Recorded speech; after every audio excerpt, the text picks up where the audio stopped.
വചനമുണ്ടായി വചനം മാംസമാ മണ്ണിൻ പ്രജാപതി രക്തം ചിന്തി യാഗമായി എനിക്കായി നീ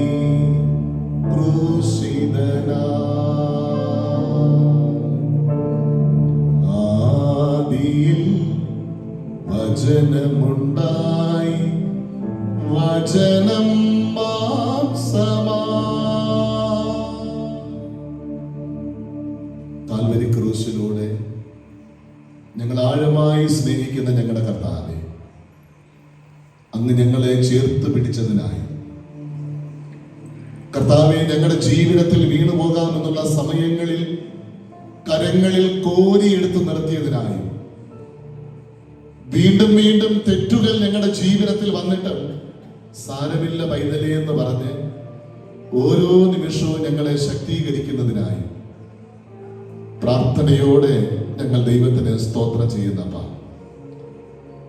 കർത്താവേ, ഈ ജനത്തോട് സംസാരിക്കേണ്ടത് ഈ രാത്രികാലം മായമില്ലാതെ പറയാൻ ദൈവത്തിന്റെ ആത്മാവിനാൽ അടിയങ്ങളെ ഒരുക്കണമേ. ഏത് ആത്മാവിനാൽ വചനം എഴുതിയോ അതേ ആത്മാവിനാൽ വിവേചിപ്പാൻ സ്വർഗമേ അങ്ങ് മനസ്സറിവ് കാണിക്കണമേ എന്ന് പ്രാർത്ഥിക്കുന്നു. പകരം തരാൻ അടിയങ്ങളുടെ കരങ്ങളിൽ ഒന്നുമില്ല, ഹൃദയങ്ങൾ നൽകുന്നു. ജനത്തിന് മനസ്സിലാകുന്ന ഭാഷയിൽ ദൈവവചനം പറയാൻ പരിശുദ്ധാത്മാവിന്റെ സാന്നിധ്യം ഞങ്ങൾ ഒരുമിച്ച് അനുഭവിക്കാം.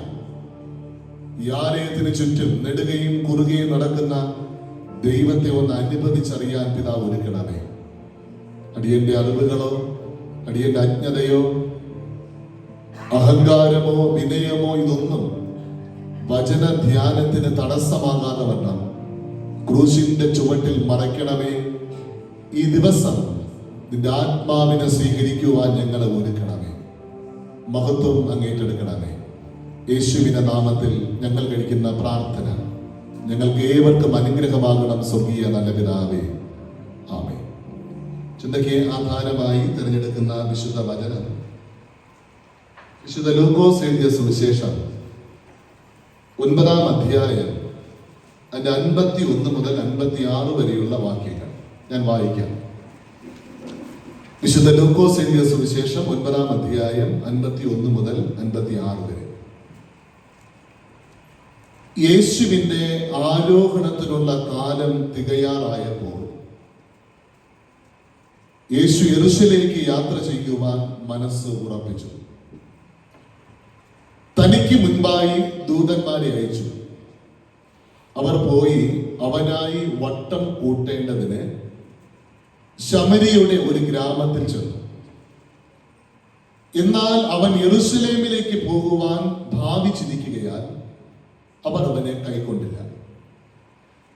അതവന്റെ ശിഷ്യന്മാരായ യാക്കോബും യോഹന്നാനും കണ്ടിട്ട്, കർത്താവേ, ഏലിയാവ് ചെയ്തതുപോലെ ആകാശത്ത് നിന്ന് തീ ഇറക്കി അവരെ നശിപ്പിപ്പാൻ ഞങ്ങൾ പറയുന്നത് നിനക്ക് സമ്മതമോ എന്ന് ചോദിച്ചു.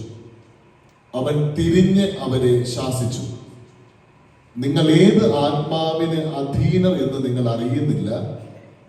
മനുഷ്യപുത്രൻ മനുഷ്യരുടെ പ്രാണങ്ങളെ നശിപ്പിപ്പാനല്ല, രക്ഷിപ്പാനത്രേ വന്നത് എന്ന് പറഞ്ഞു. അവർ വേറൊരു ഗ്രാമത്തിലേക്ക് പോയി. ഇന്നത്തെ കുറിവാക്യം 55-ാം വാക്യം. അവൻ തിരിഞ്ഞ് അവരെ ശാസിച്ചു.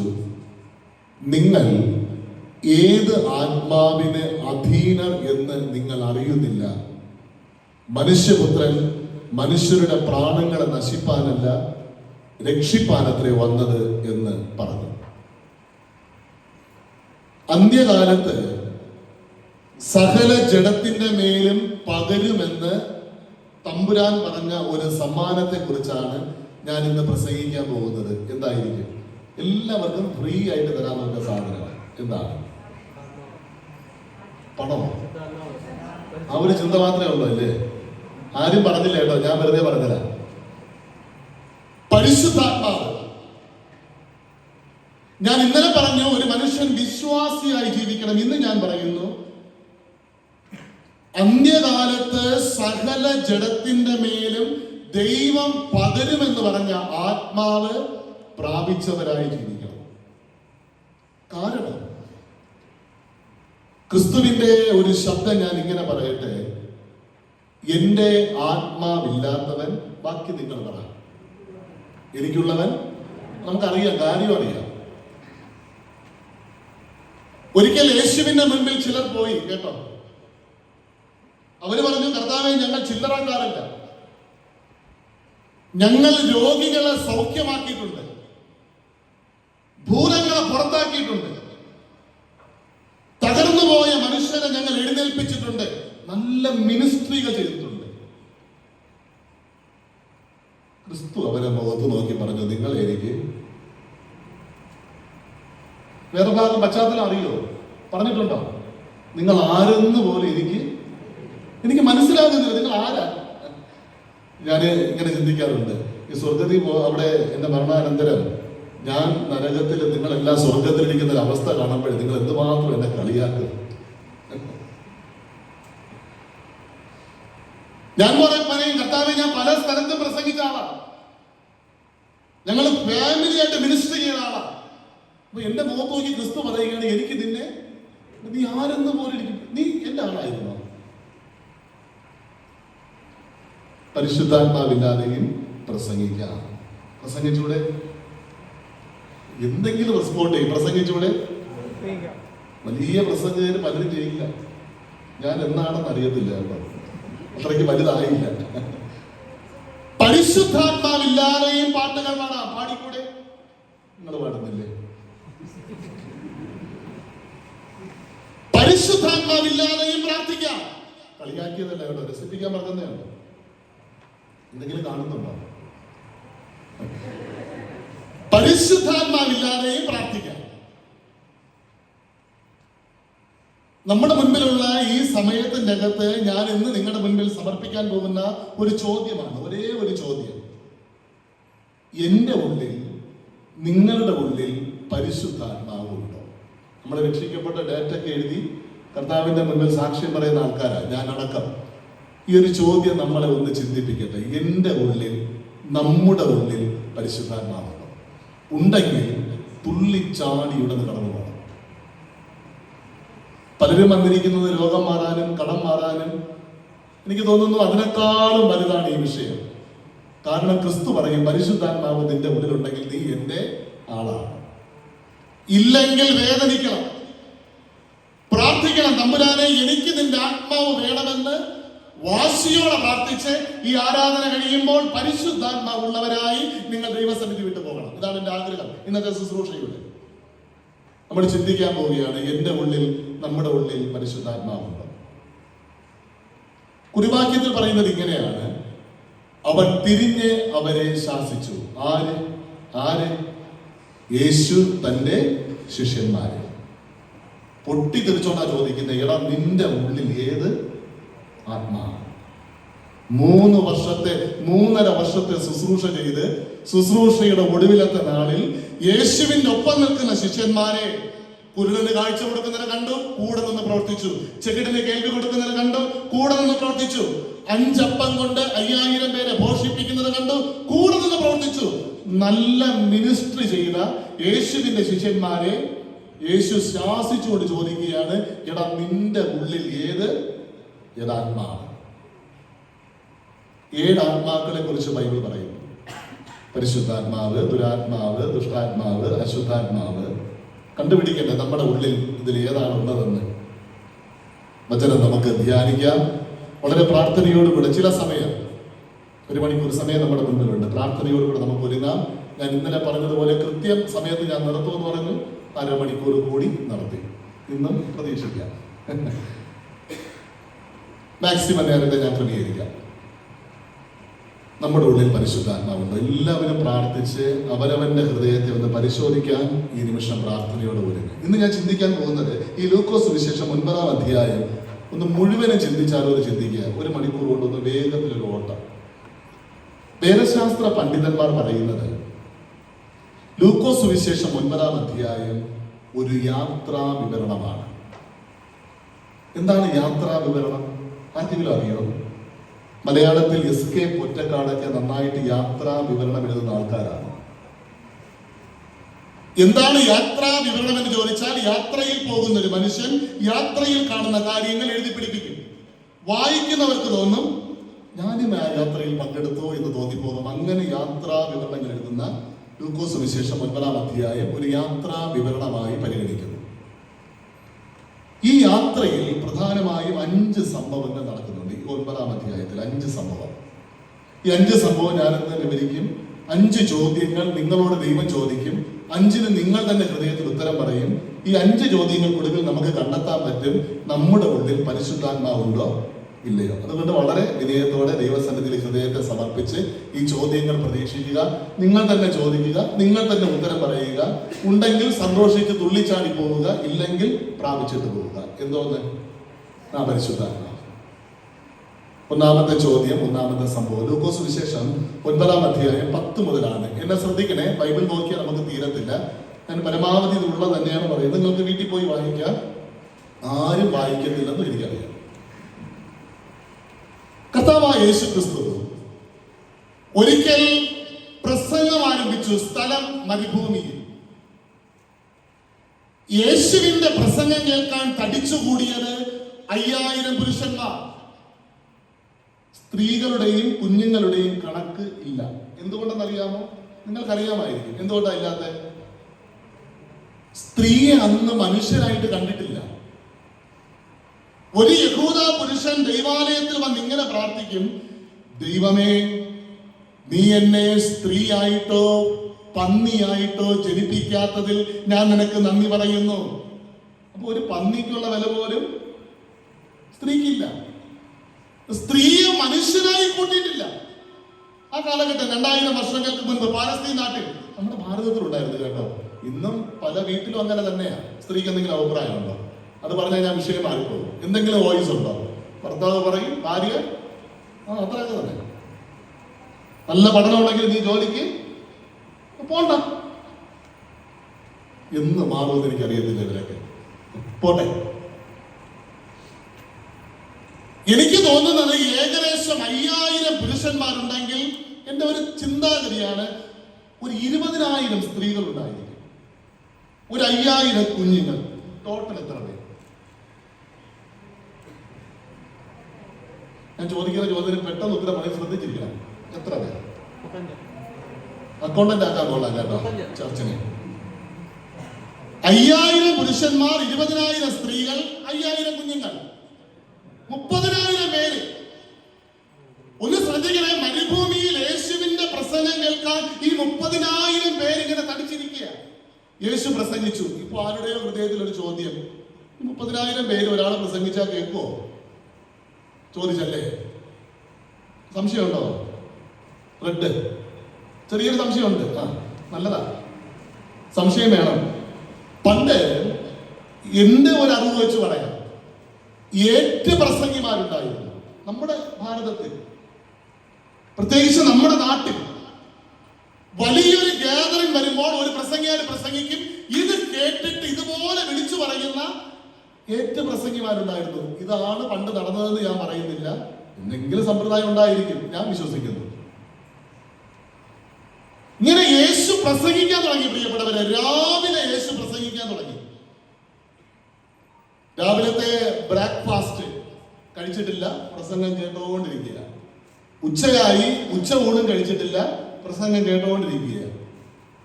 ഒരു 4 മണിയായി, ടീ ഇല്ല, സ്നാക്സ് ഇല്ല, പ്രസംഗം. നിങ്ങളൊക്കെ ഇരിക്കുവോ? ഞാനെങ്കിൽ പ്രസംഗിക്കുവോ? രണ്ടാമത്തെ കാര്യം, പ്രസംഗം ഇങ്ങനെ നടന്നുകൊണ്ടിരിക്കുക. രാത്രിയാകാറായി. രാവിലെ തുടങ്ങിയതാണ്. കാപ്പിയില്ല, ഊണില്ല. എന്റെ ഭാവനയാണ്, ഞങ്ങളൊക്കെ ഈ തിരുവചനം പറയാൻ പോകുമ്പോൾ സാധാരണ എന്റെ നാട്ടിൽ 1 മണിക്കൂറാണ് പ്രസംഗിക്കാൻ തരുന്ന സമയം. ടൈം ഷാർപ്പായിരിക്കണം. കറക്റ്റ് സമയത്ത് 55 മിനിറ്റിൽ നടത്തിയാൽ അയാളാണ് ഏറ്റവും വലിയ പ്രസംഗിയായത്. ഇനി ഈ പ്രസംഗം ഒന്ന് അങ്ങോട്ട് മുന്നോട്ട് പോയി, 1:10 ഒന്നും പറയത്തില്ല. പക്ഷെ പുറകിലിരുന്നുകൊണ്ട് അപ്പച്ചമാരും അമ്മച്ചിമാരും വിളിക്കും, ഞാൻ ഈ മൈക്കൊക്കെ വെച്ചിട്ട് അങ്ങ് വിളിക്കണതല്ല, ഉറങ്ങി വീഴുന്നതാണ്. വാ, കുറേ നേരം കൂടെ നിൽക്കയില്ല, ഞാൻ അടുത്ത് വാ. അല്ലെങ്കിൽ ചിലർ പറയും എല്ലാം ശരിയല്ല, കറക്റ്റാണ്. പക്ഷെ യേശുവിന്റെ പ്രസംഗം ഒരു വിരസതയുമില്ല. ജനം ഇങ്ങനെ പ്രസംഗം കേട്ടുകൊണ്ടേയിരിക്കുന്നു. കാരണം നിങ്ങൾ പറയും തിരുവചനം എന്നത് തേനിലും തേൻകട്ടയിലും മാധുര്യം. പ്രസംഗം കേട്ടുകൊണ്ടിരിക്കുന്നു. അപ്പോഴാണ് യേശുവിന്റെ ഒരു ശിഷ്യൻ യേശുവിനെ വന്നിങ്ങനെ തോണ്ടിയിട്ട് പറഞ്ഞു, കർത്താവേ, നീ എന്നാ പരിപാടിയാ കാണിക്കുന്നത്? രാവിലെ തുടങ്ങിയതാണ്, നീ ഇനിയും പ്രസംഗിക്കും. കാരണം ദൈവരാജ്യത്തിന്റെ നല്ല സുവിശേഷം നിന്റെ കയ്യിലുണ്ട്. എഴുതി വെക്കേണ്ട, ക്രിസ്തു പ്രസംഗിച്ചു കൊണ്ടേയിരിക്കും. പക്ഷെ ഈ ഇരിക്കുന്ന ജനം വിശന്ന് വീഴാൻ സാധ്യതയുണ്ട്. കർത്താവ് അവനൊന്ന് നോക്കി. ഈ സമയത്ത് ശിഷ്യൻ വീണ്ടും പറഞ്ഞു, കർത്താവേ, ഞങ്ങളൊരു സൂത്രം പറഞ്ഞു തരാം, ഐഡിയ. കർത്താവ് ചോദിച്ചു, എന്നതാ സൂത്രം? എന്തായാലും നമുക്കൊന്നും ഇവർക്ക് കൊടുക്കാൻ പറ്റത്തില്ല, കിട്ടില്ല ഐഡിയ കേൾക്കണ്ടേ? പ്രാർത്ഥിച്ചു നടത്ത്, ആശീർവാദം പറ. അവരവരുടെ ഊരുകളിൽ പോയി ഭക്ഷണം എടുത്ത് വെച്ചുള്ള സിമ്പിൾ പരിപാടി. പ്രാർത്ഥിച്ചു നടത്തിയാൽ അവർ വീട്ടിൽ പോയി, നമുക്ക് ചെലവുമില്ല, അവരുടെ കാര്യവും ശ്രദ്ധിക്കുന്നുണ്ടോ? അല്ലേ? എന്നെ കേൾക്കുന്ന പ്രിയപ്പെട്ടവരെ, ഈ ആശീർവാദത്തിന് ശക്തിയുണ്ട്. വിശ്വസിക്കുന്നുണ്ടോ? എത്ര പേര് വിശ്വസിക്കുന്നുണ്ട് ആശീർവാദത്തിന് ശക്തിയുണ്ടെന്ന്? ശരിക്കും ഞാൻ വിശ്വസിച്ചത് എപ്പോഴെന്നറിയാമോ? ഞങ്ങളുടെ സഭയിൽ പൊതുസഭ, തിരുസഭ എന്ന് പറയുന്ന ഒരു ചടങ്ങുണ്ട്. ഇവിടെ ഉണ്ടോ? അത് ഉണ്ടോ? ഇല്ല. എന്റെ കർത്താവെ, 2 ശക്തമായ ചേരി, ഇതൊന്നും ഇട്ടുകളയല്ലേ, ഞാൻ വൈറലാകും. 2 ശക്തമായ ചേരി അച്ഛന്മാരിരിക്കും. ഈ പൊതുയോഗം തുടങ്ങിയാൽ ഈ സുനാമി വരുമ്പോൾ ഇങ്ങനെ ഇളകി വരും. 2 ടീം, ഒരു സൈഡ് ഇവിടെ ഇരിക്കും, ഒരു സൈഡ് ഇവിടെ ഇരിക്കും. അപ്പൊ ഞാനൊരിക്കലും പള്ളിയിൽ ഇരിക്കുമ്പോൾ 800 കുടുംബം ഉണ്ടായ ചർച്ചിൽ. ഞങ്ങളുടെ സീനിയർ അച്ഛനിരിക്കുമ്പോൾ അച്ഛനൊരു വിഷയം പറഞ്ഞു, പഴംപൊരി വേണോ ഉഴുന്നുവട വേണോ? ഇതാണ് വിഷയം. ഒരു കാര്യമില്ലാത്ത വിഷയം. ഒരു സൈഡ് ചാടി എഴുന്നേറ്റ് പഴംപൊരി, അടുത്ത സൈഡ് ഉഴുന്നുവട. എന്തെങ്കിലും അവർക്ക് കിട്ടിയാൽ മതി ഒരു വിഷയം. ചാടി ഇങ്ങനെ വന്നപ്പോൾ ഞാൻ വിചാരിച്ചു അച്ഛന്റെ പണി തീർന്നത് തന്നെ. അച്ഛൻ അങ്ങോട്ട് ചാടി എഴുന്നേറ്റിട്ട് പറഞ്ഞു, ആശീർവാദം. എല്ലാവരും സൈലന്റ്. പവർഫുള്ളാണ് ആശീർവാദത്തിന്റെ. അപ്പോഴാണ് ഞാൻ മനസ്സിലാക്കിയത്, ഈ ആശീർവാദത്തിന് ഭയങ്കര ശക്തിയുണ്ട്. പക്ഷെ തീർന്നത് പണി നടത്തി തുടങ്ങി, അച്ഛൻ വീട്ടിൽ പോയി. ഇതേ ഐഡിയ പറഞ്ഞു കൊടുക്കുകയാണ്, പ്രാർത്ഥിക്ക്, നടത്ത്, അവരവരുടെ വീടുകളിൽ പോയി ഭക്ഷണം ഉണ്ടാക്കി കഴിക്കട്ടെ. യേശു പറഞ്ഞു, അത് പറ്റത്തില്ല, നിങ്ങൾ അവർക്ക് ഭക്ഷിപ്പാൻ കൊടുപ്പിൻ. ഫിലിപ്പോസ് എന്ന് പറയുന്ന ഒരു ശിഷ്യൻ പോക്കറ്റിൽ നോക്കിയിട്ട് പറഞ്ഞു, തമ്പുരാനെ, ആകെ 200 കാശേ ഉള്ളൂ. 200 കാശ് കൊണ്ട് എന്തുണ്ടാക്കാനാ? എന്തെങ്കിലും വാങ്ങണമെങ്കിൽ പട്ടണത്തിൽ പോകണം, പോകാൻ വയ്യ. പോയാൽ പോരാ, സാധനങ്ങൾ വാങ്ങണം, വാങ്ങാൻ വയ്യ. വാങ്ങിച്ചാൽ പോരാ, ചുമന്നുകൊണ്ട് മരുഭൂമിയിൽ വരണം, ചുമക്കാൻ വയ്യ. ഇത് കൊണ്ടുവന്നാൽ പോരാ, ഈ 5000 പുരുഷന്മാരെയും, എത്ര സ്ത്രീകള്? നിനക്കാണ് ലോട്ടറി. എത്ര സ്ത്രീകള്? 20,000 സ്ത്രീ. എത്ര കുഞ്ഞുങ്ങള്? 5000. ഇത്രയും പേരെ പിടിച്ചിരുത്തണം, ഇവർക്ക് വിളമ്പണം. പണിയില്ലേ? ഞങ്ങൾക്ക് അധ്വാനിക്കാൻ വയ്യ കർത്താവേ, ഞങ്ങൾ ഒരു സൂത്രം പറഞ്ഞു തരാം. ഒന്നാമത്തെ ചിന്ത, സൂത്രങ്ങൾ കാണിക്കുന്ന മനുഷ്യന്റെ ഉള്ളിൽ പരിശുദ്ധാത്മാവ് ഇല്ല. നീ പാടിയാലും ചാടിയാലും തുള്ളിയാലും ഏത് ഭാഷ പറഞ്ഞാലും നിന്റെ കയ്യിലിരിപ്പ് ശരിയല്ലെങ്കിൽ, ഞാൻ പറയുന്ന മനസ്സിലാവുന്നുണ്ടോ? വചനം പറയുന്നു, നേരെ നടക്കുന്നവർക്ക് ഒരു നന്മയും മുടക്കാത്ത ദൈവം. ജീവിതത്തിൽ തന്ത്രങ്ങളും കുതന്ത്രങ്ങളുമായാണ് ഞാനും നിങ്ങളും ജീവിക്കുന്നതെങ്കിൽ, ദൈവമക്കളെ, ഈ നിമിഷം വരെയും ഞാനും നിങ്ങളും പരിശുദ്ധാത്മാവ് സ്വീകരിച്ചിട്ടില്ല. അപ്പൊ ഈ കാണുന്ന പെർഫോമൻസ് അല്ല പരിശുദ്ധാത്മാവ്. ചിലരിങ്ങനെ പ്രാർത്ഥിച്ച് പോകണ്ടെന്ന് പിടിച്ചെടുക്കും. എന്താണ് പിടിച്ചെടുക്കുന്നത് എനിക്കറിയത്തില്ല. ചിലർ വൈബ്രേഷനിൽ പറയും, ഈ മൈക്ക് സിസ്റ്റം ഒക്കെ ഉണ്ടെങ്കിൽ പരിശുദ്ധാത്മാവ് ഇറങ്ങത്തുള്ളൂ. Organ compulsory. ഭയങ്കരമായിട്ട് എനർജറ്റിക് ആയിട്ട് നീക്കി കറണ്ട് പോയാൽ എല്ലാ ആത്മാവും എവിടെ പോയെന്ന് ചോദിച്ചാൽ നേരെ ജീവിക്കുക. തന്ത്രങ്ങളും കുതന്ത്രങ്ങളും ഇല്ലാതെ ജീവിക്കേ. നഷ്ടത്തിന്റെ നടുവിലും സുവിശേഷം പറയാൻ കഴിയട്ടെ. എന്നെ കേൾക്കുന്ന ദൈവമക്കളെ, സൂത്രപ്പണികളോടുകൂടെ ഞാൻ നിങ്ങൾ ജീവിക്കുന്നില്ലെങ്കിൽ, എന്റെ കൺവെൻഷനിൽ ഞാൻ കേട്ട ഒരു സാക്ഷിയുണ്ട്. ഒരു പിതാവിന്റെ 2 പെൺമക്കളുള്ള ഒരു പിതാവ്, സത്യസന്ധനായ പിതാവ്, സത്യക്രിസ്ത്യാനി, ബിസിനസ് ചെയ്ത് പൊളിഞ്ഞു. ആരെയും പറ്റിക്കുന്നത് ഈ മനുഷ്യന് ഇഷ്ടമല്ല കേട്ടോ. അയാളൊരു തീരുമാനമെടുത്തു, നഷ്ടമെങ്കിൽ നഷ്ടം, വിറ്റിട്ടെങ്കിലും കടം തീർക്കണം. ഈ മനുഷ്യൻ ഇങ്ങനെ പ്രാർത്ഥിച്ചു, തമ്പുരാനെ ഞാൻ എൻ്റെ പ്രോപ്പർട്ടി വിൽക്കാം, കടം തീർക്കാം, മിച്ചം കാശുണ്ടെങ്കിൽ ഞാനൊരു കൊച്ചു വീടും വസ്തുവും വാങ്ങിച്ച് ഞാൻ ജീവിക്കാം. നല്ല മുന്തിയ കാശിന് വീടും വസ്തുവും കിട്ടും. ഞാൻ ഈ പറയുന്ന ഒരു കഥയല്ല, നടന്ന സംഭവം. നല്ല കാശ് കിട്ടി, കടം മുഴുവനും കിട്ടി. കടം മുഴുവനും കിട്ടിയിട്ട് ബാക്കി കാശ് കൊണ്ട് ഈ മനുഷ്യൻ അത്യാവശ്യം ഒരു ചെറിയ വീടും വസ്തുവും വാങ്ങിച്ചു. 2 പെൺമക്കളാണ്. ബാക്കി കാശ് ബാങ്കിൽ കൊണ്ടുവരാൻ പോവുകയാണ്. എന്തിനെന്നറിയോ? പിള്ളേരെ കെട്ടിച്ചയക്കണ്ടേ. ഇത് ഏതോ ഒരു കൂട്ടുകാരൻ, നമ്മളൊക്കെ പറയത്തില്ലേ ചങ്കെന്നും ബ്രോ എന്നൊക്കെ പറയത്തില്ലേ ഇപ്പോഴത്തെ ബെസ്റ്റികള്, ഏതോ ഒരുത്ത മണത്തറിഞ്ഞിട്ട് അവനടുത്ത് പറഞ്ഞോടാ, നീ ബാങ്കിലിട്ടാ നിനക്ക് കുറച്ച് പലിശ കിട്ടുമായിരിക്കും, നീ ഒരു കാര്യം ചെയ്യും, എനിക്ക് താ, നീ പറയണ ഡേറ്റില് ഞാൻ ഈ സാധനം നിനക്ക് തിരിച്ച് ഞാൻ രക്ഷപ്പെടും. ഭാര്യയോട് ചോദിച്ചില്ല, പിള്ളേരോട് ചോദിച്ചില്ല, ഈ സത്യക്രിസ്ത്യാനിയായ ഈ മനുഷ്യൻ ഈ കാശെടുത്ത് കൊടുത്തു വളരെ സന്തോഷത്തോടെ. അപ്പൊ ആദ്യം കൊടുക്കുമ്പോൾ സന്തോഷത്തോടെ, എത്രയോ പേര് നമ്മുടെ കയ്യിൽ നിന്ന് വാങ്ങിച്ചോണ്ട് പോയി, നമ്മളും വാങ്ങിച്ചോണ്ട് പോയി, സന്തോഷത്തോടെ വാങ്ങിച്ചോണ്ട് പോയി. മോളുടെ കല്യാണം ഫിക്സ് ചെയ്ത് കേട്ടോ.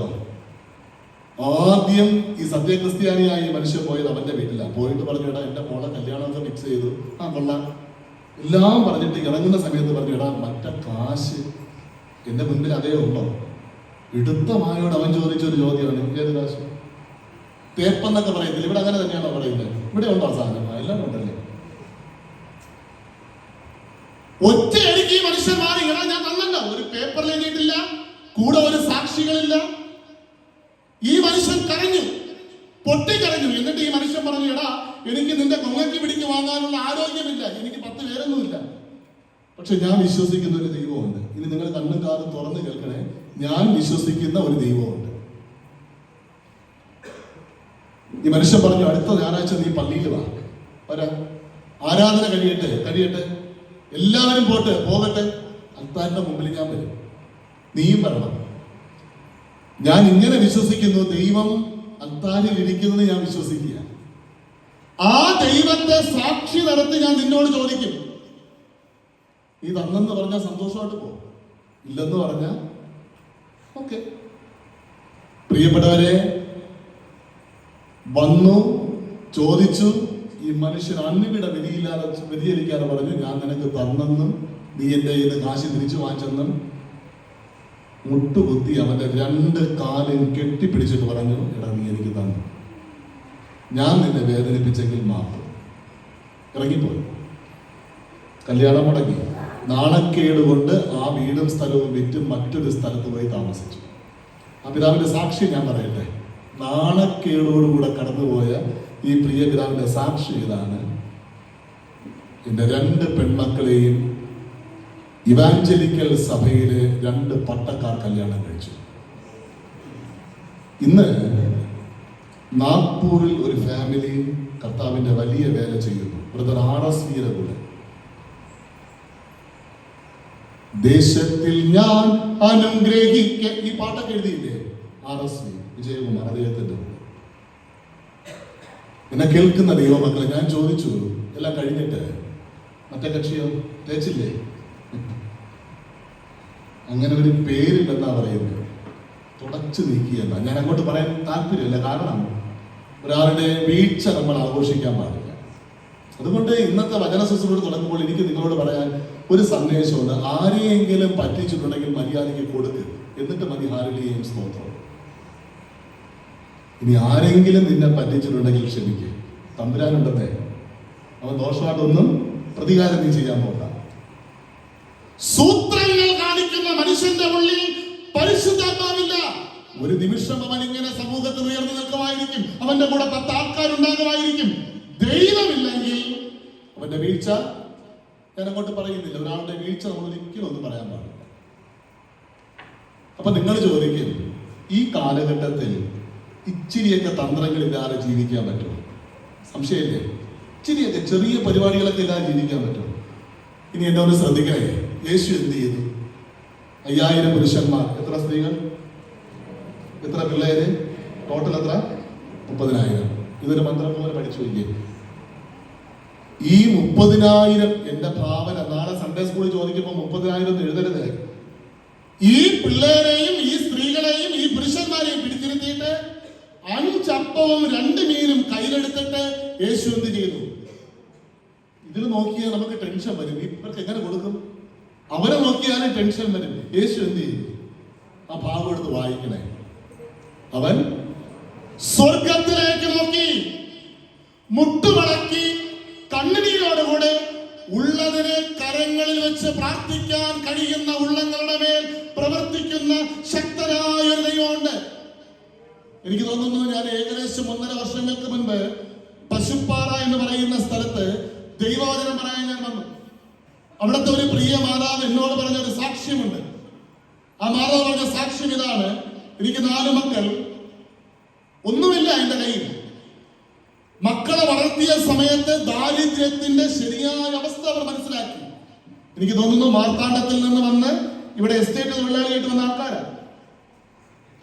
ഈ അമ്മ പറഞ്ഞ വാക്ക് എങ്ങനെയാണ്: പിള്ളേർക്ക് ഒരു വ്യക്തി ചോറ് കൊടുക്കാൻ ഞാൻ വളരെയധികം ആഗ്രഹിച്ചിട്ടുണ്ട്. ഈ 4 പിള്ളേർക്കും കൊടുക്കണം, എനിക്കും വേണം ഭക്ഷണം. ഈ അമ്മ എന്ത് ചെയ്യുന്നറിയോ? ഒന്നുമില്ല, കലത്തിന്റെ അകത്ത് ഒരു ചെറിയൊരു പറ്റരിയാണ്. ഈ അമ്മ ഈ ആഹാരത്തെ എടുത്ത് ഉയർത്തി പിടിച്ചിട്ട് ദൈവത്തോട് പ്രാർത്ഥിക്കും: തമ്പുരാനെ, എന്റെ മക്കളുടെ വയറ് നിറഞ്ഞാൽ മതി, എനിക്കൊന്നും വേണ്ട. ആ അമ്മയുടെ സാക്ഷ്യം ഇതാണ്: ഒരു ദിവസം പോലും ഞങ്ങൾ വിശന്നിരുന്നിട്ടില്ലെന്ന്. നേരെ ജീവിച്ചു നോക്ക്, നേരെ ജീവിച്ചു നോക്ക്.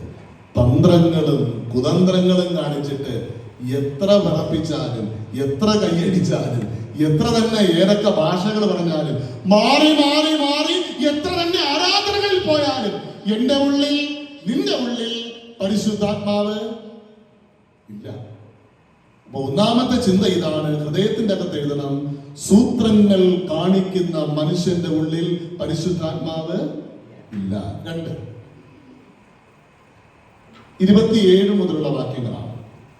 വിശുദ്ധ ലൂക്കോസ് എഴുതിയ സുവിശേഷം 9-ാം അധ്യായം 27 മുതൽ. കർത്താവായ യേശു ക്രിസ്തു, സൺഡേ സ്കൂൾ എത്ര പിള്ളേരുണ്ട് ഇതിൻ്റെ അകത്ത്? കൈവക്ക്. ഓക്കെ, ഞാൻ ചോദിക്കും കേട്ടോ. നിങ്ങൾ ഉത്തരം പറഞ്ഞില്ലെങ്കിൽ നിങ്ങൾ അധ്യാപകർ ഉത്തരം പറയും. കർത്താവായ യേശു ക്രിസ്തു ഒരു മലയുടെ മുകളിലേക്ക് പോയി. അപ്പൊ യേശുവിന് ഏറ്റവും പ്രിയപ്പെട്ട 3 ശിഷ്യന്മാരെ കൊണ്ടുപോയി. ചോദ്യം: യേശുവിന് ഏറ്റവും ഇഷ്ടപ്പെട്ട 3 ശിഷ്യന്മാർ ആരൊക്കെ? ഈ കാലഘട്ടത്തില് സൺഡേ സ്കൂളിനെ ഓർത്ത് ഞാൻ ദൈവത്തിന് നന്ദി പറയുന്നു. യേശുവിന് എത്ര ശിഷ്യന്മാരുണ്ടായിരുന്നു? അപ്പൊ യേശുവിന് അതിൽ 3 ശിഷ്യന്മാരെ ഭയങ്കര ഇഷ്ടമായിരുന്നു. ആരൊക്കെ? യെസ്, പത്രോസ്. നമ്മടുക്കനാ പറഞ്ഞു, ഒരു ഉത്തരം പറഞ്ഞു. 2 സഹോദരങ്ങളാണ്, യാക്കോബും യോഹന്നാനും. അവരുടെ അപ്പന്റെ പേരറിയോ? സെബദി. ഈ 3 പേരെയും കൊണ്ട് യേശു ഈ മലയുടെ മുകളിൽ കയറി. അവിടെ 2 പേർ പ്രത്യക്ഷപ്പെട്ടു. ഒരാളുടെ പേര് മോശ, മറ്റൊരാളുടെ പേര്, ഞാൻ ബൈബിളിലുള്ള കാര്യമാണ് പറയുന്നത്, ഏലിയാവ്. ആ വചനഭാഗം ഇങ്ങനെയാണ് പറയുന്നത്: യേശുവിന്റെ വസ്ത്രം ആർക്കും അലക്കുവാൻ കഴിയുന്നതിലും അധികമായി നന്നായി വെളുത്തു. ആ സമയത്ത് യേശുവിന്റെ ഒരു ശിഷ്യൻ എന്ന് പറയുകയാണ്: കർത്താവേ, ഞങ്ങൾ 3 കുടിലുകൾ ഉണ്ടാക്കട്ടെ. ഒന്നാർക്കാം യേശുവിന്, മറ്റൊന്നാർക്കാം, അടുത്തൊന്നാർക്കാം. അപ്പൊ ഇവർക്ക് ഞങ്ങൾ തടയും കിടന്നോളാം. പക്ഷെ ഈ സന്തോഷം ഞങ്ങൾക്ക് ജീവിതകാലം മുഴുവനും വേണം. 2ാമത്തെ ചിന്ത, ഹൃദയത്തിന്റെ അകത്ത് ഏറ്റെടുത്തോണ്ടേ, കഷ്ടതകളെ നെഞ്ചോട് ചേർത്ത് പിടിക്കാൻ മനസ്സില്ലാത്തവന്റെ ഉള്ളിൽ പരിശുദ്ധാത്മാവ് ഇല്ല. കഷ്ടതകളെ നെഞ്ചോട് ചേർത്ത് പിടിച്ച് ഹല്ലേലൂയ പാടിയിടും ഞാൻ, ദോഷമായിട്ടൊന്നും എന്നോ. ഇത് പുള്ളിയുടെ കല്യാണ സമയത്ത് പാടിയ പാട്ടല്ല, ദോഷമായിട്ടൊന്നും. പ്രസംഗിച്ചു കൊണ്ട് നിന്നപ്പോൾ ഒരു വാർത്ത അറിയുന്നു, കുഞ്ഞ് മരിച്ചുപോയി. സാധു കൊച്ചു കുഞ്ഞു ഉപദേശി, ഞങ്ങളുടെ നാട്ടുകാരനാണ്. ഈ മനുഷ്യന്റെ ആ ബോഡി കണ്ടുള്ള പാട്ടാണ്, ദോഷമായിട്ട് എന്റെ ദൈവം ഒന്നും ചെയ്യത്തില്ല, ദുഃഖത്തിന്റെ പാനപാത്രം കർത്താവിന്റെ കയ്യിൽ തന്നാൽ ഞാൻ എന്ത് ചെയ്യും? ഹല്ലേലൂയ പാടും. പ്രിയ ദൈവമക്കളെ, കഷ്ടതകളെ നെഞ്ചോട് ചേർത്ത് പിടിച്ച് സ്തോത്രം, ഹല്ലേലൂയ, ഇത് പറയാൻ എനിക്ക് നിനക്കും കഴിയുന്നില്ലെങ്കിൽ, പിറുപിറുക്കുന്നെങ്കിൽ എന്റെ ഉള്ളിൽ നിന്റെ ഉള്ളിൽ എന്തില്ല? പരിശുദ്ധാത്മാവ് ഇല്ല. ഇന്ന് എന്തിനാ നമ്മൾ പള്ളി വരുന്നേ? ഒന്ന് ചിന്തിച്ചു നോക്ക്, നമ്മൾ എന്തിനാ പള്ളി വരുന്നേ? ഞാൻ ഇന്നലെ ചോദിച്ചു, നമ്മൾ മധ്യസ്ഥ പ്രാർത്ഥനയൊക്കെ നടക്കുമ്പോൾ പ്രാർത്ഥിക്കാതെ വിട്ടുപോകുന്ന ഒരു വിഷയം. പക്ഷെ ഇന്നലത്തെ ആരാധന അവസാന ഭാഗത്ത് ആ പ്രാർത്ഥന ഭയങ്കര സന്തോഷം തോന്നി. എന്താണ് ആ പ്രാർത്ഥന? ആമേൻ കർത്താവേ. ഇന്നുണ്ടോ ആ പ്രാർത്ഥന? ഉണ്ടോ? ഉണ്ടല്ലേ? ആമേൻ കർത്താവേ. വല്ലതും ഞാനൊരു ചോദ്യം ചോദിക്കാം, ഉത്തരം പറയണേ. ഊസ് ദേശത്ത് ഒരു ദൈവഭക്തൻ ജീവിച്ചിരുന്നു. ആര്? ഇയ്യോബ്. ഇയ്യോബിന് എത്ര ഭാര്യമാരുണ്ടായിരുന്നു? ഒന്നേ ഉണ്ടോ? കറക്റ്റാ. എത്ര പിള്ളേരുണ്ടായിരുന്നു? കുറെ. അത് ചുമ്മാ, അത് കറക്റ്റായിട്ട് ഇയ്യോബിന് പോലും അറിയത്തില്ലെന്നാണ് എൻ്റെ അർത്ഥം. ഇയ്യോബിന് എത്ര മക്കളുണ്ടായിരുന്നു? 7 അപ്പം ശരിക്കും 7 10? പെട്ടെന്ന് എടുത്ത് നോക്ക്. ഇയ്യോബിന്റെ പുസ്തകം 1 അധ്യായം 1, 2, 3 വാക്യം പെട്ടെന്ന് എടുത്ത് നോക്ക്. എത്ര പിള്ളേരുണ്ടായിരുന്നു ഇയ്യോബിന്? 7 10? ഇന്നും പെൺകുട്ടികളെ പല വീട്ടിലും മക്കളായിട്ട് കണ്ടിട്ടില്ല. ഞാൻ വേദനയോടെ പറയുകയാണ്, എനിക്ക് 3 പിള്ളേരാ. മക്കളില്ലായിരുന്നു കേട്ടോ എനിക്ക്. ആദ്യ നാളുകളിൽ കുറേ വർഷം ഞങ്ങൾ മക്കളില്ലാതെ ഭാരപ്പെട്ടു. അങ്ങനെ ഇരിക്കുമ്പോൾ അവള് പ്രഗ്നന്റ് ആയി. ഞാൻ പറഞ്ഞില്ല, ഒരു 900 കുടുംബമുള്ള ഒരു പള്ളിയിൽ ഞാൻ ഇരിക്കുന്ന സമയത്ത് അപ്പോൾ പ്രഗ്നന്റ് ആയി. അവള് പ്രസവിച്ചു. കുഞ്ഞിനെയും ഞാൻ കണ്ടിട്ട് നേരെ ഞാൻ പോകുന്നത് വിസിറ്റിങ്ങിലാണ്. ഞാനിത് ഓടി ഒരു വീട്ടിൽ പോയി. ഒരു അമ്മച്ചി, മക്കളെ അവള് പ്രസവിച്ചോടാ. ഞാൻ പറഞ്ഞു, പ്രസവിച്ച അമ്മച്ചി മോനാണോ മോളാണോ? അടുത്ത ചോദ്യം അതല്ലേ. ഞാൻ പറഞ്ഞു, മോളാണ് അമ്മച്ചി. ഒന്നാമത് ഈ അമ്മച്ചി കറുപ്പാ. വീണ്ടും ഈ അമ്മച്ചിയുടെ മുഖം ഈ കാർമേഘം പോലെ അങ്ങോട്ട് കറുത്തു. എന്നിട്ട് എൻ്റെ മുഖത്ത് നോക്കി പറയാണ്, മക്കളൊന്നും കൊണ്ട് പേടിക്കേണ്ട, ദൈവം ഒരു വഴി കണ്ടിട്ടുണ്ടെന്ന്. അപ്പൊ ഞാൻ പറഞ്ഞു, എൻ്റെ പൊന്നമ്മച്ചി, ഞാൻ ഇപ്പൊ കെട്ടിച്ചു വിടുന്നത് 20 വർഷം കഴിയട്ടെ.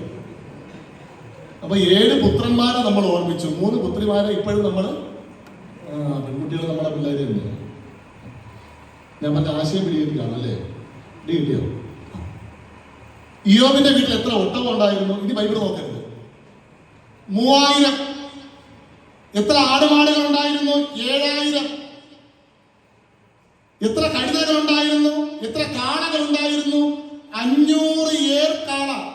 500 + 500 1000 കാള ഏർ. ഭയങ്കര ധനവാനാണ്. ആര്? ഇയ്യോബ്. ഒരിക്കൽ സ്വർഗത്തിൽ ഒരു കോൺഫറൻസ് നടന്നു. ദൈവം ഇരിപ്പുണ്ട്, ദൂതന്മാർ ഇരിപ്പുണ്ട്. അവിടെ ഒരു ആള് വന്നു. ആരാണ്? സാത്താൻ. ചോദ്യം, നീ എവിടെ നിന്ന് വരുന്നു? ഉത്തരം നിങ്ങൾ പറഞ്ഞേ. ഞാൻ ഭൂമിയിൽ. അപ്പൊ ദൈവം വീണ്ടും ചോദിക്കുകയാണ്, നീ എന്റെ ദാസനായ ഇയ്യോബിന്റെ മേൽ ദൃഷ്ടി വെച്ചുവോ? ഉത്തരം ആർക്ക് പറയാം? ഇതിന്റെ ഉത്തരം ആർക്ക് പറയാം? ഭയങ്കര ഉത്തരവാണ്, വലിയൊരു ആശയമുള്ള ഉത്തരവാണ്. ആ ഉത്തരം എന്താണെന്ന് അറിയാമോ? നീ അവന് ചുറ്റും വേലി കെട്ടി സംരക്ഷിക്കുന്നില്ലേ? അടുത്ത വാക്ക് നിങ്ങൾ ശ്രദ്ധിക്കണേ. തൃക്കൈ നീട്ടി ഒന്ന് തൊട്ടു നോക്ക്. ഈ പിശാച് പറഞ്ഞത് എന്താണെന്ന് അറിയാമോ? കർത്താവേ, ഇവർ നിന്നെ ആരാധിക്കുന്നത്, നീ അവർക്ക് ചുറ്റും ഒരു കഷ്ടത കൊടുത്തു നോക്കി. ഇവർ തിരിഞ്ഞു നോക്കുന്ന അപ്പം അറിയാം. ഈ സന്തോഷത്തിന്റെ നടുവിൽ സ്തോത്രം പറയുന്നവനല്ല പരിശുദ്ധാത്മാവുള്ളവൻ. കഷ്ടതയുടെ നടുവിൽ, വേർപാടിന്റെ നടുവിൽ, ദുഃഖങ്ങളുടെ നടുവിൽ, ജീവിതത്തിൽ പ്രതീക്ഷിക്കാത്ത അനുഭവങ്ങൾ വരുമ്പോൾ എനിക്ക് ജീവിക്കുന്ന ഒരു ദൈവമുണ്ടെന്ന് മനുഷ്യൻ തള്ളിക്കളയുമ്പോൾ, ലോകം കൈവിടുമ്പോൾ, ആരോഗ്യം ക്ഷയിച്ചു പോകുമ്പോൾ, ഉറ്റവർ ഉപേക്ഷിക്കുമ്പോൾ, എനിക്ക് ദൈവമുണ്ടെന്ന് ശക്തിയോടെ എനിക്ക് നിനക്കും പറയാൻ കഴിയുമെങ്കിൽ എന്റെ ഉള്ളിൽ, നിന്റെ ഉള്ളിൽ കത്തോലിക്ക സഭയിലെ ഒരു വിശ്വാസിയാണ് നവജീവൻ തോമസ്. ആർക്കെങ്കിലും അറിയോ? ഞാൻ ആ മനുഷ്യൻ നേരിട്ടുണ്ട്. കോട്ടയംകാരനാണ്. ഈ മനുഷ്യൻ മലയാള മനോരമ സപ്ലിമെന്റിലൂടെ ലോകമറിയുന്ന ആളായി. വെറും പെയിന്റിംഗ് തൊഴിലാളി. എങ്ങനെയെന്നറിയോ? ഈ മനുഷ്യൻ ചെയ്യുന്ന തൊഴിലുകൊണ്ട് കിട്ടുന്ന ശമ്പളം മാറ്റിവെക്കും. കൂട്ടുകാരടുത്ത് കാശ് ചോദിച്ചു വാങ്ങും. Kottayam medical college, Kottayam general ആശുപത്രി, കോട്ടയം താലൂക്ക് ഹോസ്പിറ്റൽ, അവിടെ എല്ലാം പോയി ഒരു പിടി ആഹാരം കൊടുക്കും. ഇതാണ് സുവിശേഷം. ഈ ഇന്ന് സുവിശേഷം കുറഞ്ഞു വരുന്നു എന്ന് പറയുമ്പോൾ അതിൻ്റെ അകത്ത് ഒരു കൊച്ചു കാര്യം ഞാൻ പറയട്ടെ. ഈ വാ കൊണ്ട് സുവിശേഷം പറയാൻ എളുപ്പമാണ് കേട്ടോ. പിള്ളേർ അതിന് പറയുന്ന വാക്കാണ് തന്ന്. ചുമ്മാ സ്നേഹിക്കേ. ഇവന്റെ ജീവിതത്തിലാണ് ജീവിതം കൊണ്ട് സുവിശേഷം പറയുന്ന ഒരു വ്യക്തി. ഈ കാലഘട്ടത്തിൽ സുവിശേഷം വായി കൊണ്ട് പറഞ്ഞാൽ പോരാ. ഞാൻ വേദനിക്കുന്നത് അവിടെയാണ്. ഈ വാക്ക് മാത്രമേ ഉള്ളൂ എന്റെ ജീവിതത്തിൽ. എനിക്ക് വേണ്ടി നിങ്ങൾ പ്രാർത്ഥിക്കുക. ജീവിതം കൊണ്ട് കാണിച്ചു കൊടുക്കണം. ഈ അടുത്ത സമയത്ത് ഞാൻ വായിച്ചൊരു പുസ്തകത്തിലെ ഒരു സെന്റൻസ് എല്ലാവരും ഒന്ന് കേൾക്ക്.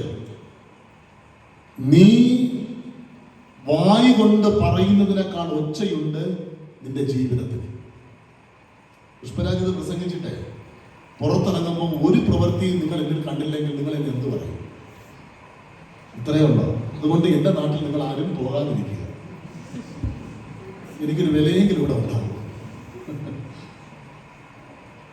ഈ മനുഷ്യൻ കിട്ടുന്ന കാശ്, കിട്ടുന്ന സമയം പാവപ്പെട്ടവന് വേണ്ടി നിലവാക്കി. അങ്ങനെ മലയാള സപ്ലിമെന്റിൽ ഈ മനുഷ്യൻ നവജീവൻ തോമസ് എന്നറിയപ്പെട്ടു. ഇയാൾക്ക് കല്യാണം കഴിക്കാൻ തോന്നി. കല്യാണം കഴിച്ചു. വർഷങ്ങളായി മക്കളില്ല. കത്തോലിക്ക സഭയിൽ നിങ്ങൾക്കറിയാം, എല്ലാ ദിവസവും രാവിലെ പൂജയുണ്ട്, കുർബാനയുണ്ട്. ഈ മനുഷ്യനും ഭാര്യയും കൂടെ വന്ന് പൊട്ടിക്കരഞ്ഞു. ദൈവം പ്രാർത്ഥന കേൾക്കുമോ? ദൈവം പ്രാർത്ഥന കേൾക്കും. അവളുടെ ഉദരത്തിൽ ദൈവം ഒരു കുഞ്ഞിനെ കൊടുത്തു. മാസം 1, 2, 5-ാമത്തെ മാസത്തെ സ്കാനിങ്. നിങ്ങൾക്കറിയാം, ഗർഭിണികളായി ട്രീറ്റ്മെന്റുകൾ എടുക്കുന്ന ആൾക്കാർക്കറിയാം, ഈ 5-ാമത്തെ മാസത്തെ സ്കാനിങ് വളരെ ഇമ്പോർട്ടന്റ് ആണ്. കുഞ്ഞിന് വൈകല്യമുണ്ടോ എന്നറിയുന്ന സ്കാനിങ് അല്ലേ? റിസൾട്ട് കയ്യിൽ കിട്ടി. ഡോക്ടർ പറഞ്ഞു, തോമസേ, നമുക്ക് ഈ കൊച്ചു വേണ്ടടാ. വർഷങ്ങളായി കാത്തിരുന്നത് പ്രാർത്ഥനയിൽ കിട്ടിയ കൊച്ച്. തോമസേ, നമുക്ക് ഈ കുഞ്ഞിനെ വേണ്ടടാ. തോമസ് പറഞ്ഞു, അത് നടക്കത്തില്ല, ദൈവം തന്നതാണ്. 80% ഡാമേജ് ആണ്. ഓട്ടിസം പോലെ വരാൻ സാധ്യതയുള്ള, കൈയും കാലും വികൃതമായ, കണ്ണുകൾ തള്ളിയ, ഇതെല്ലാം പറഞ്ഞു കൊടുത്തു. ദൈവത്തിന് പ്രവർത്തിക്കാൻ ഇവര് പ്രാർത്ഥിച്ചു. അപ്പൻ പറഞ്ഞു, അമ്മ പറഞ്ഞു, ബന്ധുക്കൾ പറഞ്ഞു, കൂട്ടുകാർ പറഞ്ഞു, നാട്ടുകാർ പറഞ്ഞു. തോമസ് പറഞ്ഞു, ഇല്ല, ദൈവമുണ്ട്, ദൈവം പ്രാർത്ഥന കേൾക്കും. വിശ്വാസം. ഇനി നിങ്ങൾ ശ്രദ്ധിക്കണേ. ഈ മനുഷ്യൻ ശക്തിയായി പ്രാർത്ഥിച്ചു, വിശ്വസിച്ചു. അവൾ പ്രസവിച്ച കുഞ്ഞിനെ കയ്യിൽ കിട്ടിയ തോമസ് വാവിട്ട് കരഞ്ഞു. എന്തുകൊണ്ട്? രൂപഗുണമില്ല. ഡോക്ടർ പറഞ്ഞത് സത്യം. വാവിട്ട് കരഞ്ഞു പോയി. ഈ ഒരുത്തനൊരു വീഴ്ച വരുമ്പം ചേർന്ന് നിന്നിട്ട് കുത്തുന്നവനുണ്ട് അല്ലേ? പറഞ്ഞാൽ കേൾക്കത്തില്ലല്ലോ. ആ ശരി, ഇവിടെ ഇനിയെങ്കിലും കള, ഏതെങ്കിലും സെന്ററിൽ കൊണ്ടാക്കുക, ഇച്ചിരി കാശ് കൊടുത്താൽ മതി, അവർ നോക്കിക്കോളും. കുഞ്ഞിനെ സ്വന്തം ഭാര്യയെ കാണിച്ചിട്ട് ഈ തോമസ് ചോദിച്ചു, എടി നമുക്ക് വളർത്താമോ? വളർത്താൻ ചേട്ടാ. അപ്പനെയും അമ്മയെയും ബന്ധുക്കളെയും ചാർച്ചക്കാരെയും സ്നേഹിതരെയും എല്ലാം കളഞ്ഞിട്ട് നെഞ്ചോട് ചേർത്ത് പിടിച്ചവർ ഈ കുഞ്ഞിനെ വളർത്തി. വർഷം 1 2 8 വയസ്സ്. ഈ ഓട്ടിസത്തിന് ഒരു പ്രത്യേകതയുണ്ട്. ഓരോ വർഷം കഴിയുന്നതോറും പ്രശ്നമാണ്. നല്ലറിവ് വിളിക്കും. ഞാൻ കുറച്ചുകൂടെ പച്ചയ്ക്ക് പറഞ്ഞാൽ, പച്ച മലം അപ്പന്റെ അമ്മയുടെ മുമ്പ് വെച്ച് ഈ കുഞ്ഞ് കഴിക്കുക. അവസ്ഥ ഞാൻ ഇനി പറയേണ്ടത്. ആ സമയത്താണ് ഷാലോം TV, അറിയാലോ ഷാലോം TVയിലെ ഒരു അവതാരിക ഈ തോമസിന്റെ അടുത്തൊരു ഇന്റർവ്യൂ വന്നു. അദ്ദേഹം ചെയ്യുന്ന സുവിശേഷ പ്രവൃത്തികൾ കണ്ടിട്ട് ചോദ്യം, ഉത്തരം, അവസാന ചോദ്യം, തോമസേ, നീ ചെയ്യുന്നതെല്ലാം നല്ല കാര്യം.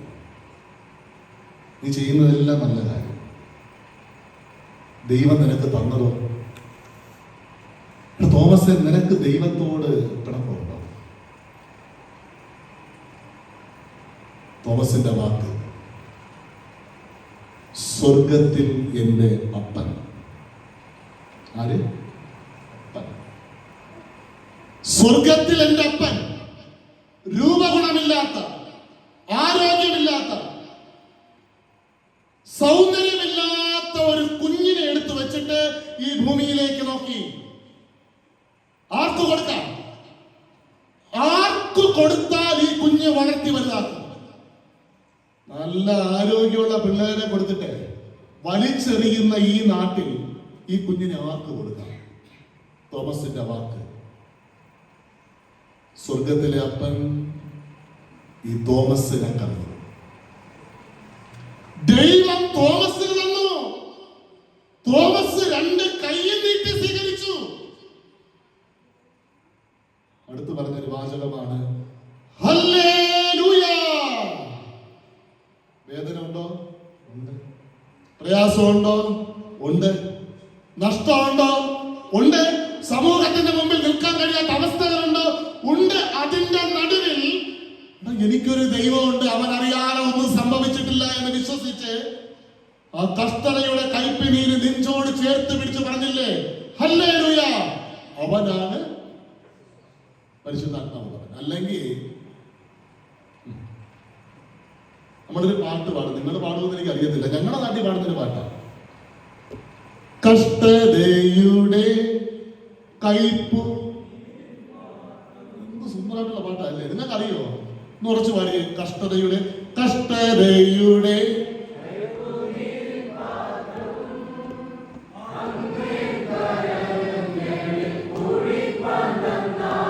അർത്ഥം എന്താണ്? മതി, പാട്ടൊക്കെ സൂപ്പറാണ്. അർത്ഥം എന്താണ് ഇതിന്റെ? കഷ്ടതയുടെ, ചുമ്മാ പാടിയ പോലെ കേട്ടോ, അർത്ഥമുണ്ട് അതിന്. കഷ്ടതയുടെ കയ്പ് നീരിൻ പാത്രവും അങ്ങ് എന്റെ കയ്യിൽ തന്നാൽ. രോഗം തന്നാൽ വേദന ആണോ? വേർപാട്. ഒരുമിച്ചിരുന്നു, വേർപാട്. ഞാൻ അച്ഛനും കൂടെ രാവിലെ ഒരു മരണ വീട്ടിൽ പോയി, പ്രതീക്ഷിച്ചില്ല. ഞായറാഴ്ച എനിക്ക് ഭയങ്കര സങ്കടം തോന്നി. 50 വർഷം തികഞ്ഞായിരുന്നേ, വിവാഹം കഴിഞ്ഞിട്ട് 50 വർഷം തികഞ്ഞായിരുന്നു. ഞായറാഴ്ച പള്ളിയിൽ പോയി മുട്ടുകുത്തണമെന്ന് ആഗ്രഹിച്ച അമ്മ ഇന്നലെ ലോകം വിട്ട് കടന്നുപോയി. മാളാടി. രാവിലെ ഞങ്ങൾ അവിടെ പോയി. അപ്പൊ ഇതൊക്കെ ജീവിതത്തിന്റെ ഭാഗമാണ്. അവർ ഒരു തെറ്റും ചെയ്തിട്ടല്ല ഇതൊന്നും സംഭവിച്ചത്. അങ്ങ് എന്റെ കയ്യിൽ തന്നാൽ. അങ്ങനെയാണ് പാടുന്നത്. ഒന്നുകൂടെ പാടാമോ? കഷ്ടതയുടെ കയ്പുനീരിൻ പാത്രവും അങ്ങ് എൻ കരങ്ങളിൽ. അടുത്ത വരി ഒന്ന് ആലോചിച്ച് അർത്ഥം മനസ്സിലാക്കി പാട്. ചോദ്യം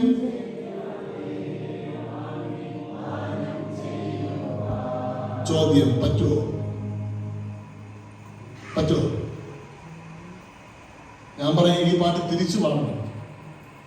കഷ്ടതയുടെ കയ്പുനീരിൻ പാത്രവും അങ്ങൻ കരങ്ങളിൽ കുടിപ്പാൻ തന്നാൽ പാനം ചെയ്യാതെ വാങ്ങി. ഞാൻ ആരെന്നറിയോ? ഞാൻ ഇന്നു മുതലല്ല ഈ പള്ളിയിൽ വരാൻ തുടങ്ങിയത്. ഇനി ഞാൻ പള്ളി കയറുന്നില്ല, പരിപാടിയൊക്കെ വെച്ച് നടത്തി. നമുക്കൊരു ധാരണയുണ്ട്, ഞാൻ പോയില്ലെങ്കിൽ പിന്നെ പള്ളി. പക്ഷെ പിന്നെയാണ് ഈ പള്ളി പകരാൻ തുടങ്ങുന്നത്. ഞാൻ ആരെങ്കിലും ഉണ്ടെങ്കിൽ ഒന്ന് മാറി കൊടുത്താൽ എന്ത് നന്നായിരിക്കും എന്നറിയോ?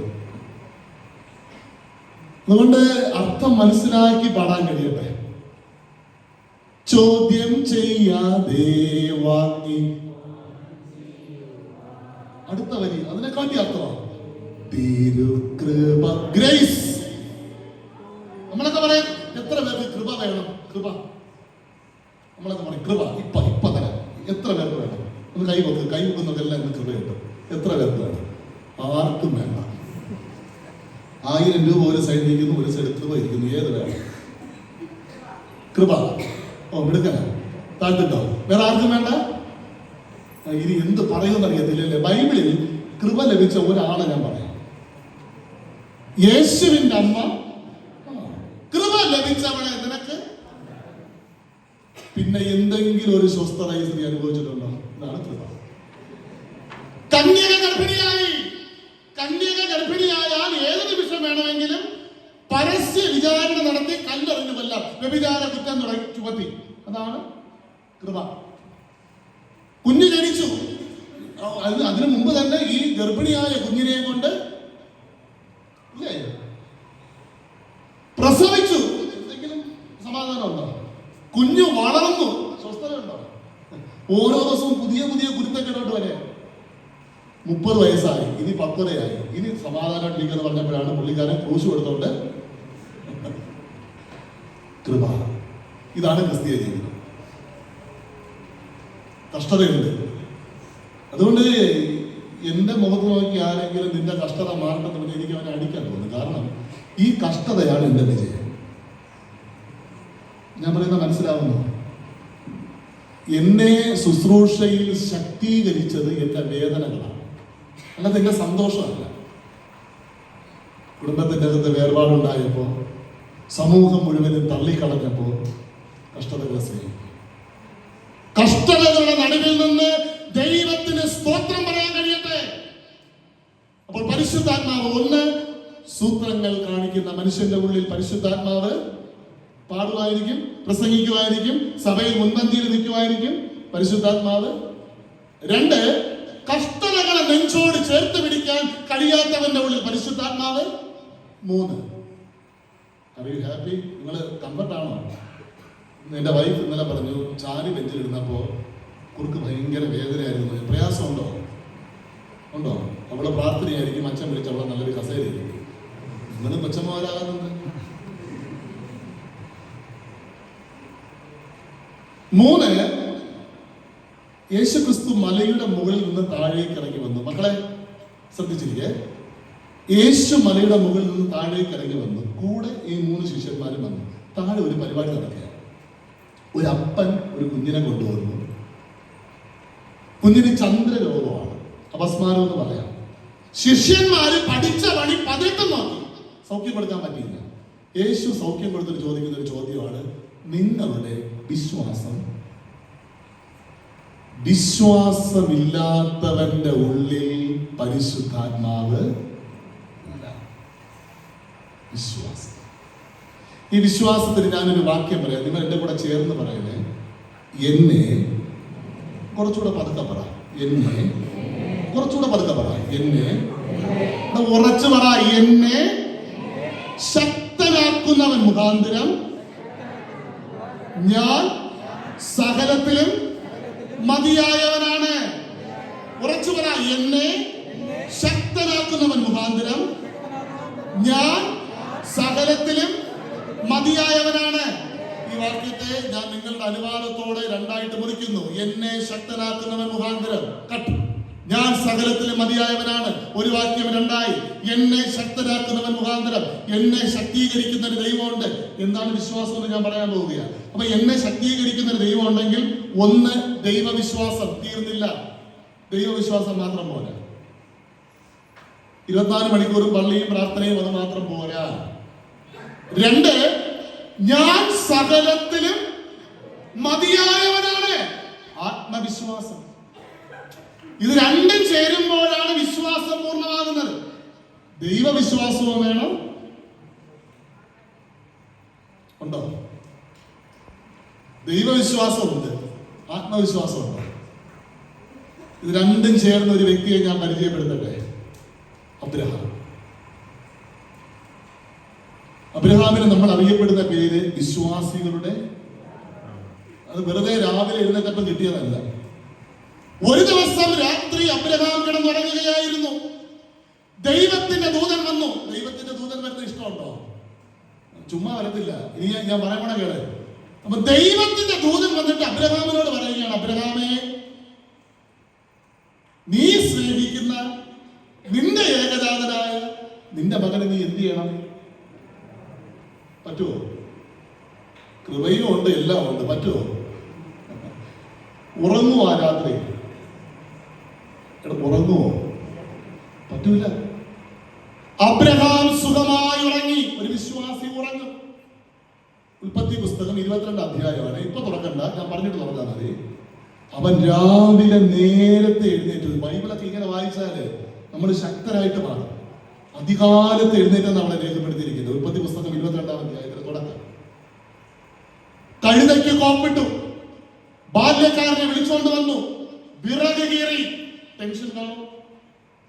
ഒരു ടെൻഷനും ഇല്ല, കാരണം ദൈവം ഉണ്ടെന്ന് അവൻ അറിയാം. 3 ദിവസത്തെ യാത്ര. എങ്ങോട്ട്? മോറിയ മലയിലേക്ക്. പോകുന്ന വഴിയിൽ ഒരു ചോദ്യം മോൻ ചോദിക്കുകയാണ്. എന്ത് ചോദിച്ചു? പറ. അപ്പാ, വിറകുണ്ട്, കത്തിയുണ്ട്, യാഗത്തിന്റെ. ബൈബിൾ തുറന്നില്ലല്ലോ. അബ്രഹാം എന്ത് ഉത്തരം പറഞ്ഞു?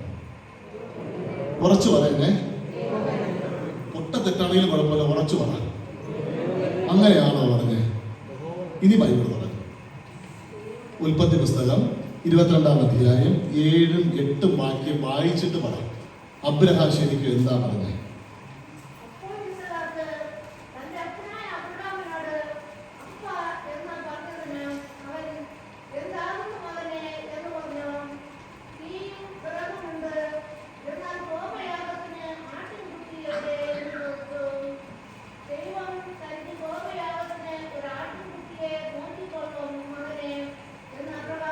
എന്ത് പറഞ്ഞു?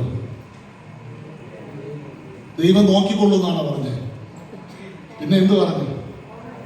മക്കളെ, നമ്മൾ അവിടെ പോകുമ്പോഴേ നമുക്ക് ഒരു ആട്ടിൻകുട്ടിയെ ദൈവം അവിടെ തരും. കത്തോലിക്ക ബൈബിൾ വായിക്കുമ്പോൾ കുറച്ചുകൂടെ രസമാണ്. മനസ്സിലാകുന്നുണ്ടോ? നമ്മളെ ഒരു ന്യായമാണ്, ദൈവം പ്രവർത്തിക്കും, ദൈവം തരുമായിരിക്കും, ദൈവം കരുതും.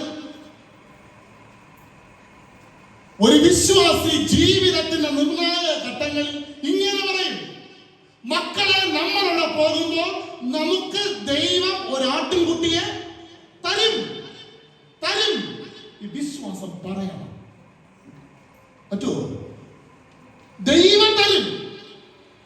ഞാൻ പറഞ്ഞില്ല, എനിക്ക് പിള്ളേരില്ലായിരുന്നു കേട്ടോ. ഞാൻ ഭയങ്കര വിശ്വാസി എന്ന് പറയാൻ വേണ്ടിയല്ല, പിള്ളേരില്ല. അപ്പൊ ഞാൻ അങ്ങനെ ഇരിക്കുന്ന സമയത്താണ് ഞങ്ങളുടെ സഭയിൽ ഒരു വലിയ സഭയാണ്, അവിടെ ഒരു ഇംഗ്ലീഷ് ആരാധന ആരംഭിച്ചു. അപ്പോൾ അവിടുത്തെ സീനിയർ അച്ഛൻ എന്നോട് പറഞ്ഞു, പുഷ്പരാജ് ഒരു കാര്യം ചെയ്യും, പുസ്തകങ്ങളൊക്കെ വിൽക്കാനുള്ള ചുമതല എനിക്ക് തന്നു. വർഷിപ്പിന്റെ ഓർഡർ വിൽക്കാനുള്ള ചുമതല. 150 രൂപയുടെ പുസ്തകം 50 രൂപയ്ക്ക് കൊടുത്തു. 100 രൂപ പള്ളി സഹിക്കും. സമ്പന്നന്മാരുടെ ഒരു പള്ളിയാണ്. അപ്പൊ ഞങ്ങളുടെ വീട്ടിൽ ഇങ്ങനെ ഞാനും ഭാര്യ മാത്രമേ ഉള്ളൂ, പിള്ളേരില്ല. ഇങ്ങനെ അടുക്കി വെച്ചിരിക്കുക പുസ്തകം. ഞങ്ങൾക്ക് ഒരേ ഒരു സങ്കടം, വേറെ ഒന്നുമല്ല, തോളത്തിട്ട് ഇങ്ങനെ തട്ടാൻ ഞങ്ങൾക്കൊരു കുഞ്ഞിനെ വേണം. ഞങ്ങൾ അന്നത്തെ അവസ്ഥ അതാ. കാരണം എനിക്ക് വലിയ പ്രയാസമൊന്നുമില്ല, പിന്നെ ആർക്കായിരിക്കും പ്രയാസം? നിങ്ങൾ പറ. ഭാര്യയ്ക്കുമല്ല, നാട്ടുകാർക്ക. പുറത്തിറങ്ങാൻ പറ്റത്തില്ലെന്നേ. ഇത് കേട്ട് കേട്ട് കേട്ട് അവളൊരു മാനസിക രോഗിയാവുന്ന ഒരു അവസ്ഥയിലെത്തി. പുറത്തിറങ്ങാൻ പറ്റത്തില്ല. പിന്നെ ഒരു മ്യൂസിക് ഇതിലുണ്ടോന്ന് അറിയത്തില്ല, ഈ സാധനം. അപ്പൊ ഇങ്ങനെ കരഞ്ഞ് കലങ്ങിയ കണ്ണുമായി ആ വിഷൻ ഹൗസിന്റെ മുൻപിൽ ഞാനും ഇവിടെ ഇരിക്കുക. അവക്കിതാ സങ്കടം. ഞാൻ എവിടെ ചെയ്തൊരു കാര്യമുണ്ട്. അതിൽ ഒരു പാട്ട് വസ്തു എടുത്തിട്ട് നമ്മൾ വിശ്വസിച്ചുകൊണ്ട് ദൈവം എനിക്ക് തരാൻ പോകുന്ന കുഞ്ഞിന്റെ പേര് എഴുതിയിട്ട് ഞാൻ പറഞ്ഞു, നീ കൊണ്ടുപോയി വരുമ്പോ നമുക്ക് കൊടുക്കാം. ഓർക്കുന്നുണ്ടോ ദീന? പക്ഷെ ഒരു അബദ്ധം പറ്റി, 3 പുസ്തകം മാറ്റേണ്ടിയിരുന്നു. വിശ്വാസം കൈവിടൂല. മനസ്സിലായി ഞാൻ പറയുന്ന ആശയം പിടിയിട്ടുണ്ടോ? വിശ്വാസമില്ലാത്തവന്റെ ഉള്ളിൽ പരിശുദ്ധാത്മാവില്ല. അപ്പൊ ഈ പരിശുദ്ധാത്മാവ് എന്ന് പറയുന്നത് ഒരു കയ്യടിയോ ഒരു പാട്ടോ ഒരു പ്രാർത്ഥനയോ ഇതൊന്നുമല്ല. ഇതെല്ലാം അതിന്റെ ഭാഗമാണെങ്കിലും സൂത്രങ്ങൾ കാണിക്കുന്ന മനുഷ്യന്റെ ഉള്ളിൽ പരിശുദ്ധാത്മാവ് ഇല്ല. 2, കഷ്ടതകളെ നെഞ്ചോട് ചേർത്ത് പിടിക്കാൻ കഴിയാത്തവന്റെ ഉള്ളിൽ പരിശുദ്ധാത്മാവ് ഇല്ല. 3, വിശ്വാസം. വിശ്വാസം 2 ഞാൻ പറഞ്ഞു. 1 ദൈവവിശ്വാസം, 2 ഞാൻ വളരെ വേദനയോടെ പറയുകയാണ്, ഇന്ന് ക്രിസ്ത്യാനികൾക്ക് ദൈവവിശ്വാസമുണ്ട്, എന്തില്ല? ഒരു ചെറിയ വിഷയം വന്ന പാസ്റ്ററിന് വേറെ 100 കാര്യങ്ങളുണ്ട്. പാസ്റ്ററിന്റെ വിഷയം തന്നെ പരിഹരിച്ചു തീരുന്നില്ല. സത്യം, ഞങ്ങൾ തന്നെ ഒരുപാട് വിട്ടാ പോകുന്നത്. ആ സമയത്താണ് നിങ്ങളെ ലോഡ് കൂടെ തന്നാൽ എവിടെയൊക്കെ ഞങ്ങൾ കൊണ്ടുവയ്ക്കും. ഇപ്പൊ ശരിയാക്കി തരാം. പല വീടുകളും ചൂഷണത്തിലാണ്. എൻ്റെ അടുത്ത് പ്രയാസം തോന്നരുത്. പലതിൻ്റെയും മോട്ടീവ് എന്താണ്? എല്ലാം നിങ്ങൾക്കറിയാം. പിന്നെ എന്തിനാ വീണ്ടും വീട് കൊടുക്കുന്നത്? ഈ അടുത്ത സമയത്ത് ഞാൻ നോക്കിയപ്പോ രസകരമായിട്ട് പറയാണ്, ഒരു സ്ത്രീ ടി വിയിൽ ഇങ്ങനെ കൈവച്ച് പ്രാർത്ഥിച്ചുകൊണ്ടിരിക്കുക. ഞാൻ ചോദിച്ചു, എന്ത് പറ്റി ഇങ്ങനെ വയ്ക്കുന്നത്? അത് എന്തോ ഒരു ശക്തി ഇങ്ങനെ സംഭവം എത്താണ്. കുറച്ചുകൂടെ അടിച്ചാൽ ആ ശക്തി ക്ലിയർ ചെയ്യും. ശ്രദ്ധിക്കണേ, ഉടായിപ്പുകളുടെ ഒരു ലോകത്താണ് നമ്മൾ ജീവിക്കുന്നത്. ആണോ? നിങ്ങൾക്ക് ഫ്രീ ആയിട്ട് 5 പൈസ ചെലവില്ലാതെ ഒരു ഫ്രീ ഉപദേശമില്ല. മൂക്കിൽ ശ്വാസമുള്ള ഒരാളെ പറയണ, പ്രത്യേകിച്ച് എന്നെ. ഇനി നിങ്ങൾക്ക് വല്ല പണിയും കിട്ടിയാൽ ഞാൻ ഉത്തരവാദില്ല. നിനക്ക് ദൈവസന്നിധിയിൽ പ്രാർത്ഥിക്കാം, പ്രാർത്ഥിച്ചൂടെ? മുട്ടുമടക്കാം, കരയാം. നിനക്കൊരു ദൈവാലയമില്ലേ? ഉണ്ടോ? നിങ്ങൾ മനസ്സിലാക്കേണ്ട ഒരു കാര്യമുണ്ട്. ഒരു സ്ഥാപനങ്ങളിലും മാത്രമായി ദൈവം പ്രവർത്തിക്കുന്നില്ല, ഒരു വ്യക്തികളിലും. എല്ലാ മനുഷ്യരും അവസ്ഥയും നീ പ്രാർത്ഥിക്ക, നീ മുട്ടുമടക്ക്, നീ കര. ഞാനും അവളും കൂടെ മുട്ടുമടക്കി, ഞാനും അവളും കൂടെ ഉപവസിച്ചു. എന്റെ തമ്പുരാൻ എന്നെ കൈവിട്ടില്ല. എന്ന് പറയാൻ 100 സാക്ഷ്യങ്ങളുണ്ട്. ഇന്നാർക്കും പണിയെടുക്കാൻ വയ്യന്നേ കുറച്ച് കാശ് ഉണ്ടാക്കി വെച്ചിട്ട് പ്രാർത്ഥിക്കാൻ വിളിക്കുക. നിങ്ങൾ പ്രാർത്ഥിക്കേ, നിങ്ങൾ നിലവിളിക്കേ, നിങ്ങൾ വിശ്വസിക്കേ. ഈ വിശ്വാസം എനിക്ക് നിനക്കും ഇല്ലെങ്കിൽ, ആത്മവിശ്വാസം ഇല്ലെങ്കിൽ നമ്മുടെ ഉള്ളിൽ എന്തില്ല? സത്യമായിട്ടില്ല. ഞാനത് വളരെ ഗൗരവമായിട്ട് പറയുകയാണ്. സത്യമായിട്ടില്ല. മുട്ടുമടക്കാനും ഒരു വാക്യം, സങ്കീർത്തനം 56:8 കുറച്ചു വായിക്കാമോ? സങ്കീർത്തനം 56:8 ഒരാൾ ഉറച്ചു വായിച്ച എന്റെ ജീവിതത്തിൽ ഞാൻ വളരെ ഒരു ആപ്തവാക്യമായി വെച്ചിരിക്കുന്ന ഒരു വാക്യമാണ്. നീ എന്റെ ഉഴൽച്ചകൾ എണ്ണുന്നു. ഉഴൽച്ചകൾ എന്ന് പറഞ്ഞാൽ ഈ ശബ്ദധാരാവലി ഡിക്ഷണറിയിൽ ഉഴൽച്ചകൾ = കണ്ണുനീര്, വേദന, ഭാരം. അപ്പൊ എന്റെ എല്ലാം ആർക്കറിയാം? അറിയാമോ? സഹോദരൻ, നിനക്ക് ഈ രോഗമുണ്ടെന്ന് നിനക്ക് ഇപ്പോൾ അറിയത്തില്ല. നീ ചിലപ്പോൾ 2 ദിവസം കഴിഞ്ഞിട്ടായിരിക്കും അറിയുന്നത്. ദൈവത്തിന് ഇപ്പോഴേ നിന്റെ കാര്യങ്ങളൊക്കെ അറിയാം. അടുത്ത വാക്യം വായിച്ചാമേ. നിങ്ങൾ ശ്രദ്ധിക്കണേ, ഈ കണ്ണീന്ന് ഒരു തുള്ളി കണ്ണുനീര് വന്ന, ഞാൻ ഇന്നിവിടെ വചനം പറഞ്ഞപ്പോൾ ചില കണ്ണുകൾ നിറഞ്ഞു കണ്ണീര് വന്നു. പ്രത്യേകിച്ച് 2ാമത്തെ പോയിന്റ് ഞാനത് ശ്രദ്ധിച്ചു. പിന്നെ ഞാൻ ശ്രദ്ധിച്ചാൽ ഞാനും അറിയാം. അതുകൊണ്ടാണ് പിന്നെ അങ്ങോട്ട് നോക്കട്ടെ. കണ്ണീര് വന്നു. ശ്രദ്ധിക്കണേ, ഈ കണ്ണുനീര് എവിടെ വിടുമെന്ന് അറിയാമോ? തുരുത്തി എന്ന് പറഞ്ഞാൽ എന്തെന്നറിയാമോ? മരുഭൂമിയിൽ തോല് കൊണ്ടുള്ള ഒരു സഞ്ചിയും കൊണ്ട് ഒട്ടകത്തിൽ യാത്ര ചെയ്യുന്ന ആൾക്കാർ പോകും. മരുഭൂമി വെയിൽ കൊണ്ട് പൊള്ളുന്ന സ്ഥലമാണ്. അതിൻ്റെ അകത്ത് ഒരു തുള്ളി വെള്ളം വീണാൽ, നീ വീട്ടിൻ്റെ അകത്തിരുന്ന് കരഞ്ഞാൽ, പള്ളിക്കകത്തിരുന്ന് കരഞ്ഞാൽ സമൂഹം നിന്നെ കളിയാക്കുമായിരിക്കും. പക്ഷെ ആ കണ്ണുനീര് നേരെ പോയി വീഴുന്നത് വൃത്തിയില്ല. അത് ദൈവത്തിന്റെ പുസ്തകത്തിൽ, നിന്നെ ദൈവ പുസ്തകത്തിൽ ഇല്ലയോ? വിശ്വസിക്കും. ദൈവവും നീയുമായിട്ടൊരു ബന്ധം സ്ഥാപിക്കും.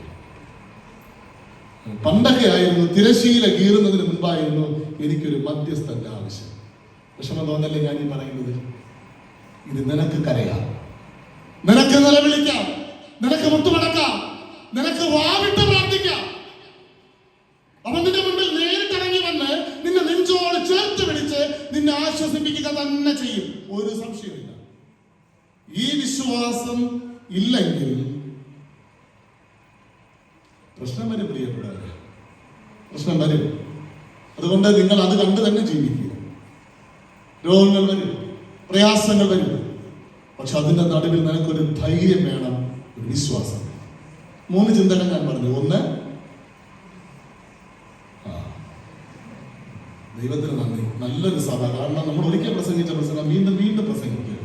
1, അച്ഛന്മാര് പറയല്ലേ പ്ലീസ് അച്ഛൻ വന്നു തന്നെ എനിക്ക് തുറന്ന് പ്രസംഗിക്കാൻ പറ്റുന്ന അവസ്ഥയായിട്ടാണ് കാണുന്നത്. 1, സൂത്രങ്ങൾ കാണിക്കുന്ന മനുഷ്യന്റെ ഉള്ളിൽ പരിശുദ്ധാത്മാവില്ല. 2, കഷ്ടതകളെ നെഞ്ചോട് ചേർത്ത് പിടിക്കാൻ കഴിയാത്തവന്റെ ഉള്ളിൽ പരിശുദ്ധാത്മാവില്ല. 3, വിശ്വാസം. 2 കാര്യം പറഞ്ഞു. 1, ദൈവവിശ്വാസം, 2 ആത്മവിശ്വാസം. ഒന്ന് എഴുന്നേറ്റിരിക്കാമോ? ഇവർക്ക് വേദനിക്കുന്നുണ്ടെങ്കിൽ ഒരു മിനിറ്റ് ഒന്ന് എഴുന്നേറ്റുന്നേ. പ്രയാസമുണ്ടോ? ബ്രാക്ക് വല്ലതും വേണോ? വേണ്ട, ഞങ്ങളെ പ്രാർത്ഥിച്ച് നടത്തിയാൽ മതി. അച്ഛന്മാരെടുക്കും. ഇനി ഒരു പെട്ടെന്ന് 2 ചിന്തയും ഞാൻ പറഞ്ഞു നിർത്തുക. നിന്ന് പ്രസംഗിക്കണോ ഇരുന്ന് പ്രസംഗിക്കണോ? എങ്ങനെ വേണം? നിന്നോളാം. ശരി. 4ാമത്തെ പോയിന്റ്. ഇരിക്കണോ?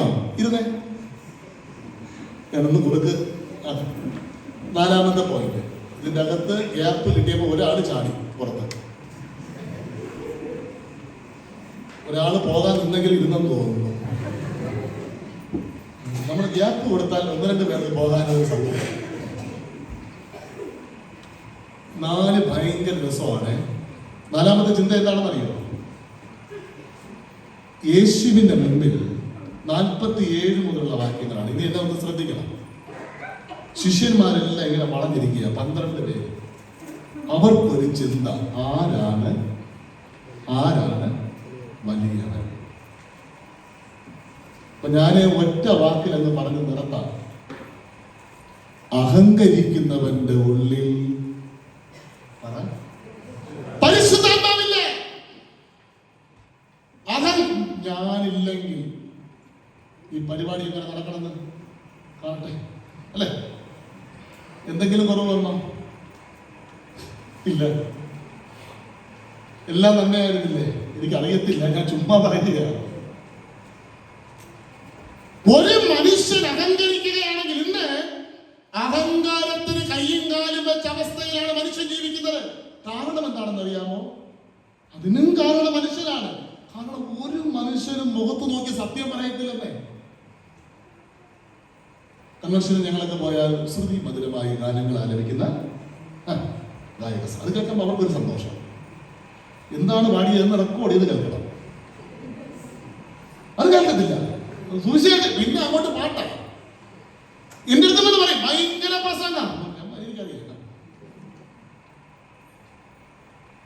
ഇത് ഞാൻ പഠിച്ചത്, ഞാൻ നേരത്തെ ഇരുന്ന ഒരു സഭയില് 7 വർഷം ഞാൻ സുവിശേഷം പറഞ്ഞു, ശുശ്രൂഷ ചെയ്തു. സ്റ്റാർട്ടിങ് സഭ ഞാൻ കല്ല് ചുമന്നിട്ടുണ്ട്. ഞാനിത് എൻ്റെ ഒരു ഭയങ്കര സംഭവം പോലെ ഒന്നും പറയുന്നതല്ല. അപ്പൊ എൻ്റെ യൗവന പ്രായം കേട്ടോ, കല്ല് ചുമന്നു, സിമന്റ് കുഴച്ച് ചാന്തെടുത്ത് കൊടുക്കും. അങ്ങനെയൊക്കെ ഞങ്ങൾ ഒരുമിച്ച് നിന്ന് പണിതൊരു പള്ളി, തുടങ്ങിയ പള്ളി. 7 വർഷം ഞാൻ സുവിശേഷം പറഞ്ഞു. എനിക്ക് ഭയങ്കര ഇഷ്ടമാണ് പള്ളി. കാരണം ഇങ്ങനെ നോക്കുമ്പോൾ ആ കല്ല് ഞാൻ അവിടെ കൂടെ കൊണ്ടുവന്നതാണ്, സിമന്റ് ഞാൻ ബൈക്കിൽ കൊണ്ടുവന്നിട്ടുണ്ട്, പണിക്കാരെ കൂടെ നിൽക്കും. ഇന്നൊക്കെ എത്ര തീവ്രത ഉണ്ടെന്ന് ചോദിച്ചാൽ പ്രാർത്ഥിച്ചിട്ട് നമ്മൾ വളരെ എസ്കേപ്പാണ്. പക്ഷെ അന്ന് അങ്ങനെയല്ല, തീവ്രത. സെന്റ് ഓഫ് ആയി കേട്ടോ. ഇവിടെ ഉണ്ടോ സെന്റ് ഓഫ്? ഉണ്ട്, അവിടെയും ഉണ്ട്. സെന്റ് ഓഫിന്റെ അന്ന് ഭയങ്കര രസമായത്. എല്ലാവരും കരച്ചത്. കാരണം സുവിശേഷകർ ഞങ്ങളെ സുവിശേഷകരെന്നാണ് വിളിക്കുന്നത്. ഞങ്ങളെ വിട്ട് സുവിശേഷകർ പോലെയാണ്. എനിക്കാണെങ്കിൽ അത്താരം എഴുതുകൊണ്ട് ഇവരെയൊക്കെ കാണാം. ഞങ്ങൾ നേരെയാണ് ഇരിക്കുന്നത്, സൈഡിലല്ല. ജനങ്ങളെ ഫേസ് ചെയ്യുന്നതായിരുന്നു ഞങ്ങൾ ഇരിക്കുന്നത്. കോൺഗ്രിഗേഷന്റെ പാരമ്പര്യം എങ്ങനെയാണ്. അപ്പൊ ഇവരെല്ലാം എനിക്കൊരു അസുഖമുണ്ട്. ആരെങ്കിലും കരഞ്ഞ് എന്റെ കണ്ണു നോക്കുന്ന അറിയും. എനിക്കുമാണെങ്കിൽ അങ്ങ് ഇതുപോലെ തോന്നുന്നു. അതിനിടയ്ക്ക് ഈ സെന്റ് ഓഫ് ആയോണ്ട് 1-2 നല്ല വാക്കുകൾ പറയാൻ വേണ്ടി 4-5 പേര് വന്നു. ഇല്ലെങ്കിലും നമ്മള് മരിച്ചു കിടക്കുമ്പോൾ ആരെങ്കിലും മോശം പറയുമോ? പോണ പോക്കല്ലേ, നന്നായിട്ട് ഇരിക്കേണ്ടത് പോലെ 5-6 പൊക്കി പറയുന്ന ദിവസമാണ്. അപ്പൊ ഈ ആൾക്കാരൊക്കെ അങ്ങോട്ട് പൊക്കി വിടലാണ്. അതിന് ഒരുത്തൻ വന്നൊരു വാക്ക് പറഞ്ഞു. അത് ഞാൻ അടുത്ത് കേട്ടത് ഈ അടുത്ത സമയത്ത്. അതേ സെന്റൻസ്, ആ വാക്ക് ഇങ്ങനെയാണ്: സുവിശേഷകർ ഇവിടുന്ന് പോയാൽ ഞങ്ങളെല്ലാം അനാഥരാണ്. എങ്ങനെ ഉണ്ട്? സൂചിക്കോ? എന്റെ ഹൃദയം അങ്ങോട്ട് പോട്ടെ. ദൈവമേ, ഞാൻ പോയാൽ ഈ പള്ളി പിന്നെ ആര് നോക്കും? ഇനി അടുത്തൊരാൾ വന്നാൽ നേരെ പോവോ? എനിക്ക് മറുപടി പ്രസംഗം പറയാൻ പറ്റുന്നില്ലെന്നേ. കാരണം ഈ ഒറ്റ വാക്കിൽ ഞാൻ ഫ്ലാറ്റായി. ഇവരെല്ലാം കൂടെ എന്നെ അടുത്ത പള്ളിയിൽ കൊണ്ടാക്കി. പിന്നെയാണ് മനസ്സിലാക്കിയത് കൊണ്ടാക്കിയത് തിരിച്ചു വരരുതെന്ന് പറഞ്ഞിട്ടാണ് കൊണ്ടാക്കി. ഒരാഴ്ച ഞാൻ അടുത്ത വിഷയം വേണ്ടി കിടക്കുക. സത്യം പറയട്ടെ, എന്റെ മനസ്സ് മൊത്തവും എന്റെ പഴയ പള്ളി. രാവിലെ എണീക്കുമ്പോഴും എന്റെ പിള്ളേരെല്ലാം എങ്ങനെ കിടക്കുകയാണ്? അനാഥോട്ട് കിടക്കുക. അവിടെ ആ കൊയറിനെ ആര് നോക്കും? ഞാനാണ് നോക്കിക്കൊണ്ടിരുന്നേ. ചർച്ച കമ്മിറ്റി ആര് നോക്കും? പള്ളിയിൽ ജനം വരുമോ? ശനിയാഴ്ച രാത്രി മര്യാദയ്ക്ക് പ്രസംഗം തയ്യാറാക്കേണ്ട ദിവസം എന്റെ മനസ്സ് മൊത്തവും പഴയ ചർച്ച. ഞാൻ പോയാൽ തീർന്നില്ലേ? ഞായറാഴ്ച രാവിലെയായി. എനിക്ക് ഈ പള്ളി കയറാനേ മനസ്സില്ല. എൻ്റെ പഴയ പള്ളി എല്ലാവരും എങ്ങനെ കിടക്കുകയാണ്, ഞാൻ അതുകൊണ്ട് കിടക്കുക. ആരാധന എങ്ങനെയോ ഞാൻ ഒപ്പിച്ചു. പുറത്തിറങ്ങിയിട്ട് എനിക്കൊരു കുഞ്ഞു ഫോണാണ് എൻ്റെ കയ്യിലുള്ളത്. ആ ഫോൺ എടുത്തിട്ട് മറ്റവനെ തന്നെ വിളിച്ചു. ആരെ? അനാഥം എന്ന് പറഞ്ഞില്ലേ? ഞാൻ കേൾക്കാൻ കൊതിച്ച കാര്യം പറഞ്ഞിട്ട് ബാക്കി പറയാം. ഞാൻ ചിന്തിച്ചത് ഇത്രയേ ഉള്ളൂ, നിങ്ങൾ പോയിട്ട് ആരും വന്നില്ലെന്നേ, നിങ്ങളിനി വന്നാൽ ഈ പള്ളി രക്ഷപ്പെടും. ഇതൊക്കെ കേൾക്കാനാണ് ഞാൻ ആഗ്രഹിക്കുന്നത്. അങ്ങനെ ഞാൻ ആ മനുഷ്യനെ അങ്ങോട്ട് വിളിച്ചു. അങ്ങോട്ട് വിളിച്ചപ്പോ അവൻ എടുത്ത വായിൽ എടുത്ത് പറഞ്ഞ വാക്കുകൾ നിങ്ങൾ കേട്ടാൽ നിങ്ങൾക്ക് അറ്റാക്ക് വരും. എനിക്കൊന്നും വരാത്ത ഭാഗ്യം കേട്ടോ. ഞാൻ ഹലോ എന്ന് പറഞ്ഞപ്പോൾ അവൻ തിരിച്ചു പറയാണ്, ഇപ്പോഴല്ലേ ഇത് പള്ളിയായത്. ഒരാഴ്ച, ഒരു ഞായറാഴ്ച കൊണ്ട് മനുഷ്യന്റെ മാറ്റം നോക്ക്. സുവിശേഷകരെ ഇന്നൊരു കിടിലം പ്രസംഗം ഞങ്ങള്. അപ്പൊ ഈ ഒരു 7 വർഷം അവിടെ കേട്ടത് അത് പ്രസംഗമല്ല, എല്ലാം ഞാൻ അവിടെ കിടന്ന് തൊണ്ട കയറിയത് പ്രസംഗം. ഈ 7 വർഷവും പറയും സുവിശേഷകരെ നിങ്ങളെ പോലെ പ്രസംഗിക്കുന്ന ഒരാളെന്ന് പറഞ്ഞ ആൾക്കാർ പറയാണ് ഇപ്പോഴാണ് ഞങ്ങളൊരു പ്രസംഗം. ഞാൻ വീണ്ടും ഇതൊന്നും അല്ല ഞാൻ കേൾക്കാൻ കൊതിക്കുന്നത്. ഹലോ എന്ന് പറഞ്ഞപ്പോൾ അവൻ അടുത്ത് പറയാണ്, ഞങ്ങൾ വെക്കട്ടെ, ഒരു പുതിയ പ്രോജക്റ്റ് ആലോചിച്ചുകൊണ്ടിരിക്കുകയാണ്.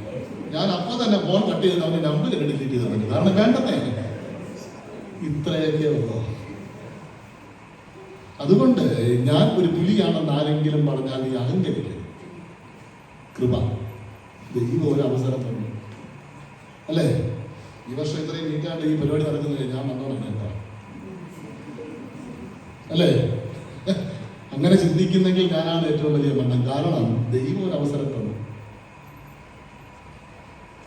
2 ആഴ്ചയ്ക്ക് മുമ്പ് കോട്ടയത്തൊരു കൺവെൻഷൻ പോകാൻ പറ്റിയില്ല. വീട്ടിൽ അസ്വസ്ഥനായി. ഞാൻ അവസാനം ജോൺ വിൽസൺ അച്ഛനെ പറഞ്ഞു വിടുന്നത്. മഹാഡ കൺവെൻഷൻ നടക്കുന്ന സമയത്ത് അച്ഛൻ പോയി പ്രസംഗിക്കും. തിരുമേനിയെടുത്ത് പെർമിഷൻ വാങ്ങിച്ചിട്ട്. എന്നെ കേൾക്കുന്ന ദൈവ മക്കളെ, പ്രാർത്ഥനയോടെ ഞാൻ പറയട്ടെ, ജോലി കിട്ടിയെങ്കിൽ, നിവർന്ന് നിൽക്കുന്നെങ്കിൽ, നല്ല മക്കളുണ്ടെങ്കിൽ ഗ്രേസ്. അഹങ്കരിക്കുന്നെങ്കിൽ നിന്റെ ഉള്ളിൽ, എൻ്റെ ഉള്ളിൽ പരിശുദ്ധാത്മാവ് വിനയപ്പെടും. സമർപ്പിച്ചു. ഒരു അവസരം കൂടെ നീ എനിക്ക് തന്നു. ഒരു വാക്യം വായിക്കാമോ? അമ്മ എല്ലാ ബൈബിൾ ഭാഗവും പെട്ടെന്ന് വായിക്കുക. 2 ദിനവൃത്താന്തങ്ങളുടെ പുസ്തകം 26-ാം അധ്യായം 17-ാം വാക്യം. 2 ദിനവൃത്താന്തം 26-17 വായിച്ചേക്കാം.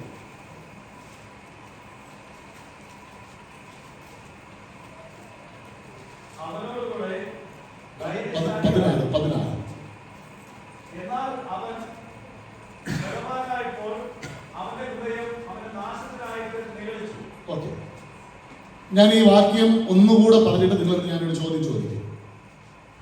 എന്നാൽ അവൻ ബലവാനായപ്പോൾ അവന്റെ ഹൃദയം അവന്റെ നാശത്തിനായി ഒരു മനുഷ്യൻ നിഗളിക്കുന്നത് എപ്പോഴാണ്? നിങ്ങൾ പറയാം. നാശത്തിന് തൊട്ട്. ഞാൻ എന്തോ ആണെന്ന് തോന്നുന്നില്ലേ? ഞാൻ ഉള്ളത് കൊണ്ടാണ് ഇതൊക്കെ നടക്കുന്നു എന്ന് തോന്നുന്നില്ലേ? ഇങ്ങനെ തോന്നുന്നെങ്കിൽ അടുത്ത സ്റ്റെപ്പ് നിന്റെ അയ്യോ ഞാൻ പറഞ്ഞല്ല. എന്നാൽ ഒരു മനുഷ്യൻ ബലവാനായപ്പോൾ അവന്റെ ഹൃദയം അവന്റെ നാശത്തിനായി. ആരുടെയെങ്കിലും ഹൃദയത്തിൽ അഹങ്കാരത്തിന്റെ ഒരു വിത്ത് വീണാൽ ചിന്തിച്ചോളണം, നാളെ ഞാൻ ഫ്ലാറ്റാണ്. അതുകൊണ്ട് ആദ്യം പ്രാർത്ഥിക്കേണ്ട പ്രാർത്ഥന, തമ്പുരാനെ അഹങ്കരിക്കാതെ ജീവിക്കാൻ നീ എനിക്കൊരു അവസരം തരണേ. ഇതാരെന്നറിയാമോ ഈ സംഭവം? ഈ എല്ലാ മക്കൾക്കും അപ്പനും അമ്മയും ഈ കഥ പറഞ്ഞു കൊടുക്കണം. ഞാൻ വേഗത്തിൽ പറയാം. നിങ്ങൾ വീട്ടിൽ പോയി ഈ ഭാഗം 26-ാം അധ്യായം 2 ദിനവൃത്താന്തം 26-ാം അധ്യായം കാണാതെ പഠിച്ച് ഈ പിള്ളേരെ പഠിപ്പിക്കണം. കഥ ഞാൻ പറഞ്ഞുതരാം, വേഗത്തിൽ പറയാം. ഉസിയാവ് എന്ന് പറയുന്ന ഒരു രാജാവ് ജീവിച്ചിരുന്നു. ഒരുപക്ഷെ നിങ്ങൾക്ക് അറിയാമായിരിക്കും, എന്നാലും ഞാൻ നിങ്ങളോട് പറയാം. ഉസിയാവിന്റെ അപ്പന്റെ പേര് അമസ്യാവ്. അമസ്യാവ് വെറും തരികിടയായ ഈ മനുഷ്യൻ രാജ്യം ഭരിക്കുമ്പോൾ തരികിടയായത് കൊണ്ട് ജനങ്ങൾ കയറി ഈ അമസ്യാവിനെ കൊന്നുകളഞ്ഞു. എന്നിട്ട് 16 വയസ്സുള്ള ഉസിയാവിനെ പിടിച്ച് രാജാവാക്കി. മക്കളെ എത്ര വയസ്സായി? 9 വയസ്സായി. ഒരു 7 വർഷം കൂടെ കഴിഞ്ഞാൽ രാജാവ്. അതാണ് അവസ്ഥ. ചിന്തിച്ചു നോക്ക്. മനസ്സിലായോ? ഞാൻ പ്രായം ഒന്ന് കാൽക്കുലേറ്റ് ചെയ്യാൻ പറഞ്ഞതേ ഉള്ളൂ. മാത്രമല്ല, നീ ശ്രദ്ധിച്ചില്ല, അല്പം ഡൈവർട്ടായി, അതുകൊണ്ടാണ് ഞാൻ വിളിച്ചേ. 16 വയസ്സുള്ള ഒരു ചെക്കൻ രാജാവായി. ഒന്നും അറിയത്തില്ല, രാജ്യം എങ്ങനെ ഭരിക്കണമെന്ന് അറിയത്തില്ല, രാജ്യത്ത് എന്ത് ചെയ്യണമെന്ന് അറിയത്തില്ല. സെഖരിയാവ് എന്ന് പറയുന്ന ഒരു പ്രവാചകൻ പറയുന്നത് കേട്ട് രാജ്യം ഭരിച്ചു. എല്ലാം ഡെവലപ്മെന്റ്സ്, വമ്പൻ കെട്ടിടങ്ങൾ പണിതു, ഐശ്വര്യം ഉണ്ടായി, രാജ്യത്തെല്ലാം ഉസിയാവിന്റെ പേര് ഉയർന്നു. ഒരിക്കലും ഇനി ശ്രദ്ധിക്കണേ, ഈ അഹങ്കാരം എന്ന സമയമാണ്. യെരൂശലേം ദേവാലയത്തിന്റെ മുൻപിൽ പോയി. ഇതുപോലത്തെ വലിയ അൽത്താര യെരൂശലേം ദേവാലയത്തിന് 1000കണക്കിന് പുരോഹിതന്മാരാണ് യെരൂശലേം ദേവാലയത്തിൽ ശുശ്രൂഷ ചെയ്യുന്നതായിട്ട് ചരിത്രം പറയുന്നത്. ഈ 1000കണക്കിന് പുരോഹിതന്മാർ ദൈവാലയത്തിൽ നിന്ന് ധൂപം ഇങ്ങനെ കാണിച്ചുകൊണ്ടിരിക്കുക. ഈ ഉസിയാവ്, അഹങ്കാരിയായ ഉസിയാവ് വെളിയിൽ നിന്ന് പറഞ്ഞു, നടത്ത്. ഈ പള്ളിയുടെ മുമ്പിൽ നിന്നൊക്കെ ഗർജിക്കുന്നത് എപ്പോഴെന്ന് അറിയാമോ? നമ്മളൊക്കെ എന്തോ ആയെന്ന് തോന്നപ്പെടാം. ചാടി അകത്ത് കയറിട്ട് പറഞ്ഞു, ഇന്ന് ഞാൻ ധൂപക്കുറ്റി ഇങ്ങനെ ആക്കാം. അഹങ്കാരം നോക്ക്. വിറച്ചു. പുരോഹിതന്മാർ 2 കൈയും എടുത്ത് പറഞ്ഞു, അല്ലയോ, അന്ന് രാജാവാണ്, പക്ഷെ ഈ ധൂപം കാണിക്കേണ്ട ചുമതല ആർക്കാണ്? പുരോഹിതന്മാർക്കാ. ഞങ്ങളെ ഉപദ്രവിക്കരുത്. ദൈവം കോപിക്കും. ഉസിയാവ് ഒരു ചോദ്യം, ഏത് ദൈവം? ഇന്ന് പലരും ചോദിക്കുന്നുണ്ട്, ഏത് ദൈവം? ഞങ്ങളല്ല ദൈവത്തിനോടെ പിടിച്ചിരുത്തിയിരിക്കുന്നത്. ഏത് ദൈവം? ചാടി അൽത്താരയിലേക്ക് കയറി ധൂപക്കുറ്റി പിടിക്കാൻ പോകുന്നതിന് മുൻപ് പിടിക്കാൻ പോകുന്നതിന് മുമ്പ് ദൈവത്തിന് സ്തോത്രം. ഈ കഥ നിങ്ങൾക്ക് അറിയാത്തതുകൊണ്ട് ഞാൻ തന്നെ പറഞ്ഞുതരാം. അവന്റെ നെറ്റിയിൽ കുഷ്ഠം പൊങ്ങി. ഒരു മനുഷ്യൻ അപ്പോഴാണ്. എന്നാൽ അവൻ ബലവാനായപ്പോൾ അവന്റെ ഹൃദയം, ഇവൻ എന്തിനാ തോന്നിയ ഇത് പിടിക്കാൻ വേണ്ടി? അവന്റെ നെറ്റിയിൽ കുഷ്ഠം പൊങ്ങാൻ വേണ്ടിയാണ്. പഴയ നിയമത്തിൽ കുഷ്ഠരോഗിയായാൽ അപ്പനാണെങ്കിലും മോനാണെങ്കിലും രാജാവാണെങ്കിലും പ്രജയാണെങ്കിലും പടിക്ക് പുറത്താണ്. ഇവന്റെ മോൻ രാജാവായി. ഇവൻ ഒരു ചെറിയ ചായ്പ് പോലെ, ഇന്നത്തെ വീടുകളുടെ മുമ്പിൽ നായ്ക്കൾക്ക് കിട്ടത്തില്ല ഒരു ചെറിയ ചായ്പ്, അതുപോലത്തെ ഒരു ചായ്പിൽ കുഷ്ഠരോഗിയായി ജീവിക്കേണ്ടി വന്നു. അവൻ ചത്തു. അവനെ കൊണ്ടുപോയി അടക്കിയത് എങ്ങനെയെന്നറിയോ? ഒരു ഗായക സംഘം ഒരു പാട്ടും പാടി കൊണ്ടുപോയി അടക്കി. കുഷ്ഠരോഗിയായ രാജാവ് ചത്ത്, കുഷ്ഠരോഗിയായ രാജാവ് ചത്ത്. അഹങ്കരിക്കുക. എനിക്കിതിനപ്പുറം പറയാൻ അറിയത്തില്ല. വിനയപ്പെടുക. എത്രത്തോളം വിനയപ്പെടാൻ കഴിയുമോ അത്രത്തോളം. തെക്കേ ഇന്ത്യയിൽ ഏറ്റവും നല്ല ഒരു കൺ സ്പെഷ്യൽ ഹോസ്പിറ്റലാണ് അരവിന്ദ്. അറിയാം, മധുരയിലുള്ള അരവിന്ദ് ഹോസ്പിറ്റൽ. ആർക്കും അറിയോ അരവിന്ദ് ഹോസ്പിറ്റൽ? ഞാൻ മൂലക്കോണം എന്ന് പറയുന്ന സഭയിലിരിക്കുമ്പോൾ ജനിച്ച് 13 ദിവസമായ ഒരു കുഞ്ഞ്, സത്യം പറഞ്ഞാൽ നല്ല വികൃതമായ ഒരു കുഞ്ഞ്. അപ്പോൾ ആരുമില്ല, പാവപ്പെട്ട ആൾക്കാരാണ്. അന്ന് എനിക്കൊരു അംബാസഡർ കാർഡുണ്ട്. ഞാൻ പറഞ്ഞു, നമുക്കൊരു കാര്യം ചെയ്യാം, കണ്ണൊക്കെ ഇങ്ങനെ ബഡ് ചെയ്ത് നിൽക്കുക, കുഞ്ഞിൻ്റെ കണ്ണിന് BP ഒക്കെ കൂടി ഏത് നിമിഷവും പ്രശ്നമാണ്. ഞാൻ പറഞ്ഞു, നമുക്കൊരു കാര്യം, ഹോസ്പിറ്റലിൽ പോകാം. മധുരയിൽ തന്നെ ഞാനും ആ ഫാമിലിയും കൂടെ ചേർന്ന് ആ അംബാസഡറിൽ ഞങ്ങൾ അവിടെ എത്തി. കുഞ്ഞിൻ്റെ കയ്യിലാണ്. കൃഷ്ണറാവു എന്ന് പറയുന്ന ലോകത്തിലെ പ്രഗത്ഭനായ ഒരു ഡോക്ടർ. ആ ഡോക്ടറെ ഞങ്ങൾ നേരിട്ട് കണ്ടു. എന്നിട്ട് ആ കുഞ്ഞിനെ ഞാൻ ആ ഡോക്ടറെ കയ്യിൽ കൊടുത്തിട്ട് പറഞ്ഞു, ഡോക്ടറെ, ആരുമില്ല ഇവർക്ക് സഹായിക്കണം. ഡോക്ടർ എൻ്റെ അടുത്ത് പറഞ്ഞൊരു വാക്കുണ്ട്, എங்களுக்கு ഒന്നുമേ பண்ண முடியாது, നിങ്ങൾ ജപം പറഞ്ഞു. ഞാൻ ഡോക്ടറെ തിരക്കിയാ പോയത്. ഡോക്ടർ എൻ്റെ അടുത്ത് പറയുന്നു, പ്രാർത്ഥിക്കും. അഹങ്കരിക്കരുത് കേട്ടോ, എല്ലാം ഗ്രേസ്. സൂത്രങ്ങൾ കാണിക്കുന്ന മനുഷ്യന്റെ ഉള്ളിൽ, കഷ്ടതകളെ നെഞ്ചോട് ചേർത്ത് പിടിക്കാൻ കഴിയാത്ത മനുഷ്യന്റെ ഉള്ളിൽ, വിശ്വാസമില്ലാത്ത മനുഷ്യന്റെ ഉള്ളിൽ ദൈവവിശ്വാസം, അഹങ്കരിക്കുന്നവന്റെ ഉള്ളിൽ ഏറ്റവും ലാസ്റ്റ് 5ാമത്തെ സംഭവം, യേശു ശമരിയിൽ പ്രസംഗിക്കുകയാണ്. ഒരൊറ്റ മനുഷ്യൻ യേശുവിന്റെ പ്രസംഗം കേൾക്കുന്നില്ല. എല്ലാവരും തലയാട്ടുന്നുണ്ട്, നോക്കിക്കൊണ്ടിരിക്കുന്നുണ്ട്, പ്രസംഗം കേൾക്കുന്നില്ല. അപ്പോഴാണ് യേശുവിന്റെ ശിഷ്യന്മാർ പറയുന്നത്, കർത്താവേ, ആകാശത്ത് നിന്ന് തീ ഇറക്കി ഇവരെ അങ്ങ്, സിമ്പിൾ പരിപാടി, ഏലിയാവിന്റെ കാലഘട്ടത്തിൽ ചെയ്തില്ലേ, ആകാശത്ത് നിന്ന് തീ ഇറക്കി ഇവന്മാരെ അങ്ങ് കൊന്നുകളാം. സിമ്പിൾ. നമുക്ക് നമ്മളെ വേണ്ടാത്തവരെ നമുക്കും വളരെ സിമ്പിളായിട്ട് ഞാൻ പറയാം. ശത്രുവിനെയും നെഞ്ചോട് ചേർത്ത് പിടിച്ച് നിനക്ക് സ്നേഹിക്കാൻ കഴിയുന്നില്ലെങ്കിൽ, ഇന്നലെ ഞാൻ പറഞ്ഞ ആശയം തന്നെയാണ്. മനസ്സ് തുറന്ന് മനുഷ്യരെ എനിക്കും നിനക്കും സ്നേഹിക്കാൻ കഴിയുന്നില്ലെങ്കിൽ എന്റെ ഉള്ളിൽ നിന്റെ ഉള്ളിൽ പരിശുദ്ധാത്മാവ്. അപ്പനും അമ്മയും തമ്മിൽ സ്നേഹമാണോ?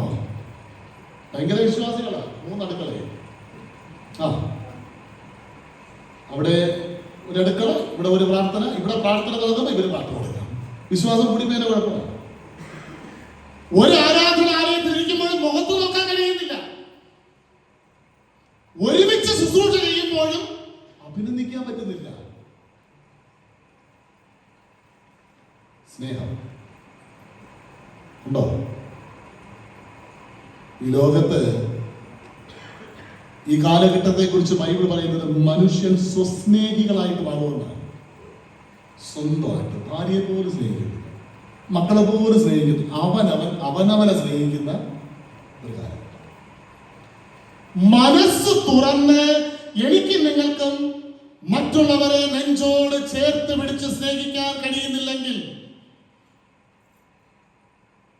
എത്ര പാടിയാലും വിഷമം തോന്നരുത്. ഇതൊരു പ്രതിഷ്ഠ ആരാധനയായിട്ടാണ് ഞാൻ പറയുന്നത്. എത്ര പാടിയാലും എത്ര ചാടിയാലും പരിശുദ്ധാത്മാവ് നിന്നെ ഉപദ്രവിച്ചവനെയും നിനക്ക്. കാട്ടാക്കട മുരുകൻ സാർ എഴുതിയ ഒരു കവിതയുണ്ട്, നിങ്ങൾക്ക് അറിയാമെന്ന് വിശ്വസിക്കുകയാണ്. കന്നഡ കേട്ടിട്ടുണ്ടോ? കന്നഡ. പൊട്ടിയ താലി ചരടുകൾ കാണാം. കേട്ടിട്ടുണ്ടോ?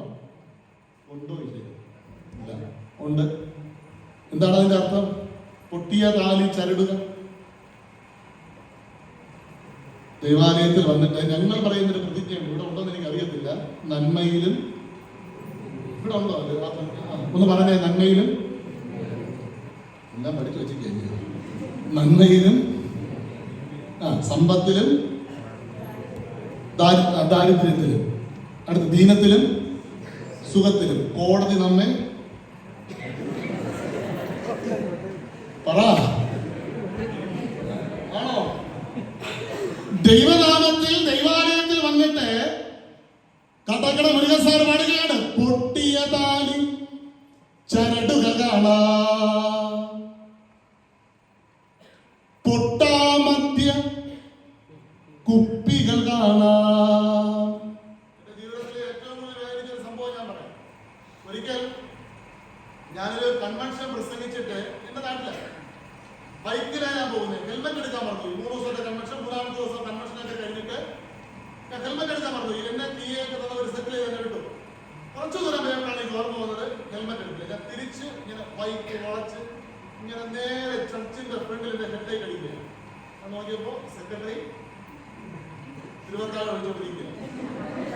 പള്ളിക്കകത്ത് അച്ഛൻ കുർബാന നടത്തും, ആരാധന കഴിയുമ്പോൾ സെക്രട്ടറി പുറത്ത്. ഇവിടെ ഇല്ല. ദൈവത്തിന് നന്ദി. പൊട്ടാമധ്യ ദൈവത്തോട് വല്ല സ്നേഹമുണ്ടോ? പലിശ പട്ടിണി പടി കയറുമ്പോ പുറകിലെ മാവിൽ കയറുകൾ കാണാം, പൊട്ടിയ താലി ചരടുകൾ കാണാം, പൊട്ടാമധ്യ കുപ്പികൾ കാണാം, പലിശ പട്ടിണി പടി കയറുമ്പോൾ പുറകിലെ മാവിൽ കയറുകൾ കാണാം. അടുത്ത വരി ശ്രദ്ധിക്കേ. തറയിലൊരിലയിലൊരൽപ്പം ചോരയിൽ കൂനലുറുമ്പിര തേടൽ കാണാം. പിള്ളേരെടുത്ത് വല്ലതും പറയാൻ പറ്റും ഈ കാലഘട്ടത്തിൽ? 2025 ഞാൻ കേട്ട വാർത്ത, ആദ്യത്തെ വാർത്ത, ഒരു മോൻ ലഹരി ഉപയോഗിച്ചുകൊണ്ടിരുന്നു, 14 വയസ്സ്. അവനോട് പോയി ചോദിച്ചു, ഇവിടെ നീ എന്ത് ചെയ്യുക? അവനിടുപ്പിലിരുന്ന കത്തിയെടുത്ത് 21 കൂട്ട്. തറയിലൊരിലയിലൊരൽപ്പം ചോരയിൽ കൂനലുറുമ്പിര തേടൽ കാണാം, മങ്ങിയ കാഴ്ചകൾ കണ്ടു മടുത്തു, കണ്ണടകൾ വേണം, കണ്ണടകൾ വേണം. അടുത്ത വരി ഇച്ചിരി അസഭ്യമാണ്, ഞാൻ പാടുന്നു. പിഞ്ചുമടിക്കുത്ത് 50 പേർ ചേർന്ന് 20 വെള്ളി കാശു കൊടുത്തിട്ടുഴുതുമറിക്കും കാഴ്ചകൾ കാണാം. സ്വന്തം മോളെ കൂട്ടിക്കൊടുക്കുന്ന അമ്മയാണ് കേരളത്തിൽ. ഇന്ന് പേരും ഡീറ്റെയിൽസ് ഒക്കെ നോക്കിയാൽ ക്രിസ്ത്യാനികളായിട്ട്. പിഞ്ചുമടിക്കുത്ത് 50 പേർ ചേർ 20 വെള്ളി കാശു കൊടുത്ത് തൊഴുതുമറിക്കും കാഴ്ചകൾ കാണാം. ഞാൻ എന്റെ ഭാര്യയും കൂടെ ഒരു വീട്ടിൽ വിസിറ്റിങ്ങിന് പോയി. 5-6 വർഷം വരും. 23 വയസ്സുള്ള മോള് ഞങ്ങളുടെ മുമ്പേ ഇരിക്കുക. അപ്പൻ വീട്ടിലില്ല, അമ്മയില്ല, സഹോദരനുമില്ല. എന്റെ ജീവിതത്തിൽ ഇങ്ങനെ വേദനിച്ചൊരു സാക്ഷി എനിക്ക് പറയാൻ നടന്നില്ല. ഞാനും ഭാര്യ ഇരിക്കുമ്പോൾ ഈ പെൺകുട്ടി എന്റെ മുഖത്ത് നോക്കി പറഞ്ഞ വാക്ക് ഇങ്ങനെയാണ്: സുവിശേഷകരെ, ഈ അപ്പൻ എന്ന് പറഞ്ഞാൽ പള്ളിയിലെ ഏറ്റവും ഫ്രണ്ടിൽ പ്രസംഗം തുടങ്ങിയ തീരുന്നത് വരെ ഉൽപ്പത്തി മുതൽ വെളിപ്പാട് വരെ ഇങ്ങനെ തുറന്നു വെച്ച് വായിക്കുന്നതാണ്. നിന്നല്ല തുടക്കം കൊടുക്കുന്നത്, കിടന്നാണ് എല്ലാവരും കൊടുക്കുന്നത്. ഈ പെൺകുട്ടി എൻ്റെ അടുത്ത് പറഞ്ഞത്, എൻ്റെ അമ്മയും എൻ്റെ സഹോദരനും ഇല്ലാത്ത സമയത്ത് സുവിശേഷം എനിക്ക് ഒറ്റയ്ക്ക് അപ്പൻ മാത്രമാണെങ്കിൽ വീട്ടിലിരിക്കാൻ വേണ്ടിയാണ്. ഞാൻ വിശദീകരിക്കുന്നു. ഭക്തനാ. ഞങ്ങളുടെ നാട്ടിലെ ഈ തുഴക്കം വളരെ കുറവാണ് കേട്ടോ. ഇവിടെ ശീലം ഞാൻ കാണുന്നുണ്ട്. നല്ലൊരു കൾച്ചറാണ്, മോശമല്ല. പക്ഷെ ഞങ്ങളുടെ നാട്ടില് ഞങ്ങൾ പലപ്പോഴും തൊഴാറില്ല. ഞാൻ എൻ്റെ ഒരു എക്സ്പീരിയൻസ് പറയാം. ഞാനൊക്കെ ശുശ്രൂഷ തുടങ്ങിയ സമയത്ത് ഞാൻ കൊച്ചു പയ്യനാണ്. എന്നെയൊക്കെ ഇങ്ങനെ ആൾക്കാർ അപ്പച്ചന്മാരൊക്കെ ഇങ്ങനെ തൊഴിലുണ്ട്. അപ്പൊ ഞാൻ വിചാരിച്ചു ഞാൻ എടുക്കാനാണ് ഈ തൊഴുതവരൊക്കെ പണിതിട്ടുണ്ട്. ഞാൻ എൻ്റെ എക്സ്പീരിയൻസ് ആണ്. അതുകൊണ്ട് ആരെങ്കിലും തൊഴുതാൽ ഞാൻ അവനെ നോട്ട് ചെയ്യും. അല്ലെങ്കിൽ അതിനെക്കാട്ടി ഇടയ്ക്ക് ഉപദ്രവിക്കരുത്, എന്നെ വിട, ഞാൻ പോട്ടെ. മനസ്സിലൊന്ന് പുറത്തുണ്ട് അല്ലേ? ആണോ? ഇവിടെ ആ ഒരു കൾച്ചർ അല്ലാത്തതുകൊണ്ട് ഞാൻ ദൈവത്തിന് നന്ദി പറയും. സ്നേഹിക്കേ, ഉപദ്രവിച്ചവരെ സ്നേഹിക്കേ, മനസ്സ് തുറന്ന് കൺഗ്രാജുലേഷൻ എന്ന് പറയാൻ പഠിക്കേ. എന്റെ ഒപ്പം നിൽക്കുന്ന ഒരു ശുശ്രൂഷകൻ എന്നെക്കാളും ഒന്ന് ഉയർന്നു പോയാൽ എന്റെ വൈഫ് പറയും എനിക്കും ഉണ്ടാകും പ്രശ്നം. ഞാനിതിപ്പോ പറഞ്ഞത് അല്ലെങ്കിൽ വണ്ടി കയറുമ്പോൾ പറയും. പലപ്പോഴും എന്റെ ഭാര്യയെ ഞാൻ കൊണ്ടുപോകാറില്ല കേട്ടോ. കൊണ്ടുപോകുമ്പോൾ പ്രസംഗമൊക്കെ കഴിഞ്ഞിട്ട് വണ്ടി കഴിഞ്ഞിട്ട് പറയും പ്രസംഗം കൊണ്ടായിരുന്നു കേട്ടോ. എന്നിട്ട് അടുത്ത വാക്ക് ഇങ്ങനെയാണ്: ഇതുപോലെയൊക്കെ ജീവിക്കാനും കൂടെ ശ്രമിക്കണേ. ഞാൻ അഡ്വാൻസ് ആയിട്ട് ജാമ്യം എടുത്തതാണ്.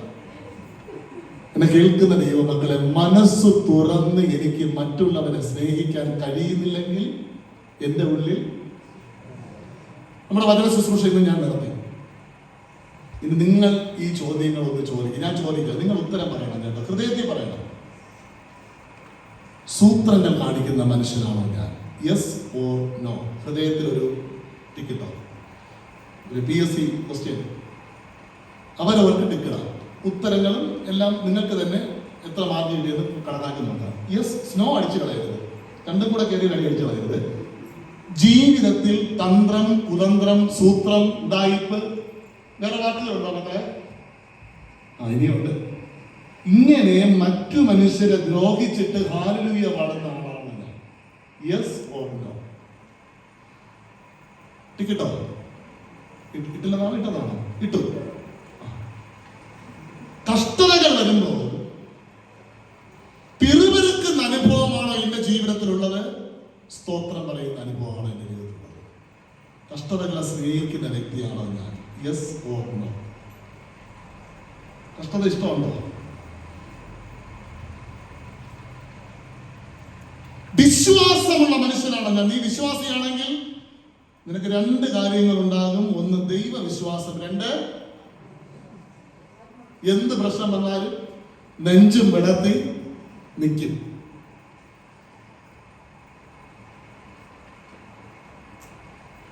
ആണോ? Yes or no? വീഡിയോ ഒരു നിമിഷം കട്ട് ചെയ്യണം. എനിക്കൊരു 500 രൂപ